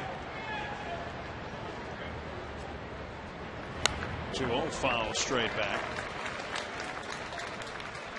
Jeff Karsten does a good job tonight in a spot start. He's been good in that role. Tip of the cap to the work he did. 6 innings, 2 runs. Coming out of the Pirate bullpen, extending his outing. Strike is called, and they count even 2 balls and 2 strikes. Dotel has faced Lee 8 times. Lee has 1 hit off of him, and it's a home run. He's walked him 3 times. Here comes the 2-2 pitch. Swing and a miss. Hey, struck him out.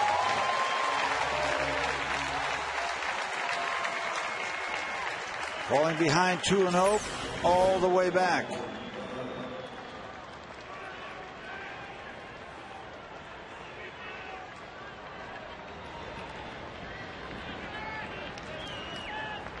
David Dotel came to Pittsburgh because he had a chance to be a closer again. He'd been in the setup role for a number of years consecutively.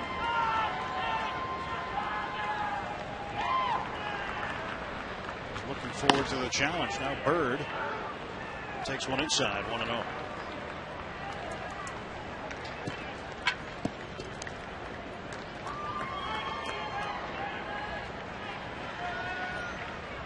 One ball, no strikes. And Bird fouls it away, 1-1.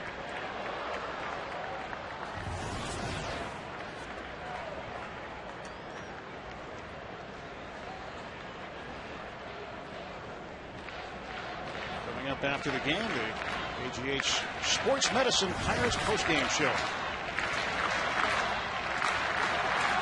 Here comes the 1-1 from Dotel and Marlon Bird. Down the right field line, that's a long strike, 1-2. Also coming up, we look at the road ahead, brought to you by Toyota. Moving forward tomorrow, 6:30 pregame show time, 7 o'clock or thereabouts, first pitch. Thursday's an off day, then 3 in a row against the San Francisco Giants.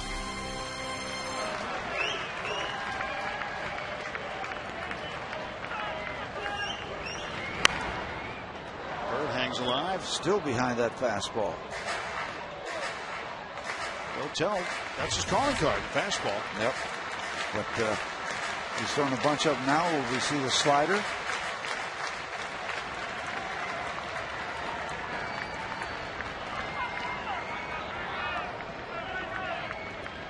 One-two.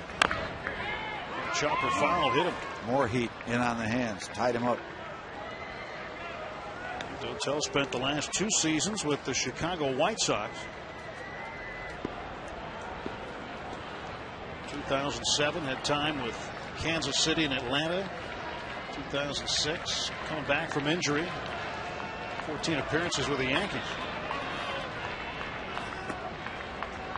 Also with the Athletics. Spent a good bunch of time at the right time in Houston. 5 seasons there. And he strikes out Bird. Go get the ball. Doma can't find it. Now he's got it. Strikeout and the put out at first base.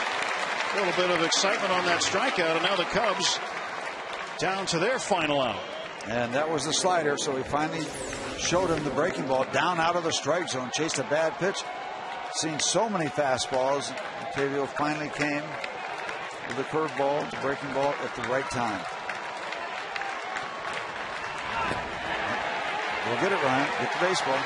It'll be 2-3 on the putout in the scorebook, but you can give an assist to Dotel also for pointing it out. Now Fukudome takes high ball one.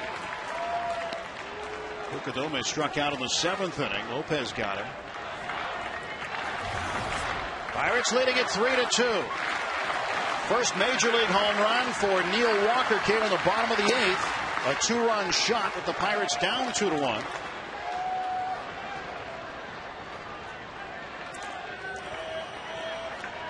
And there are 2 Cubs out and a 2-0 count to Fukudome with the Ramos Ramirez on deck.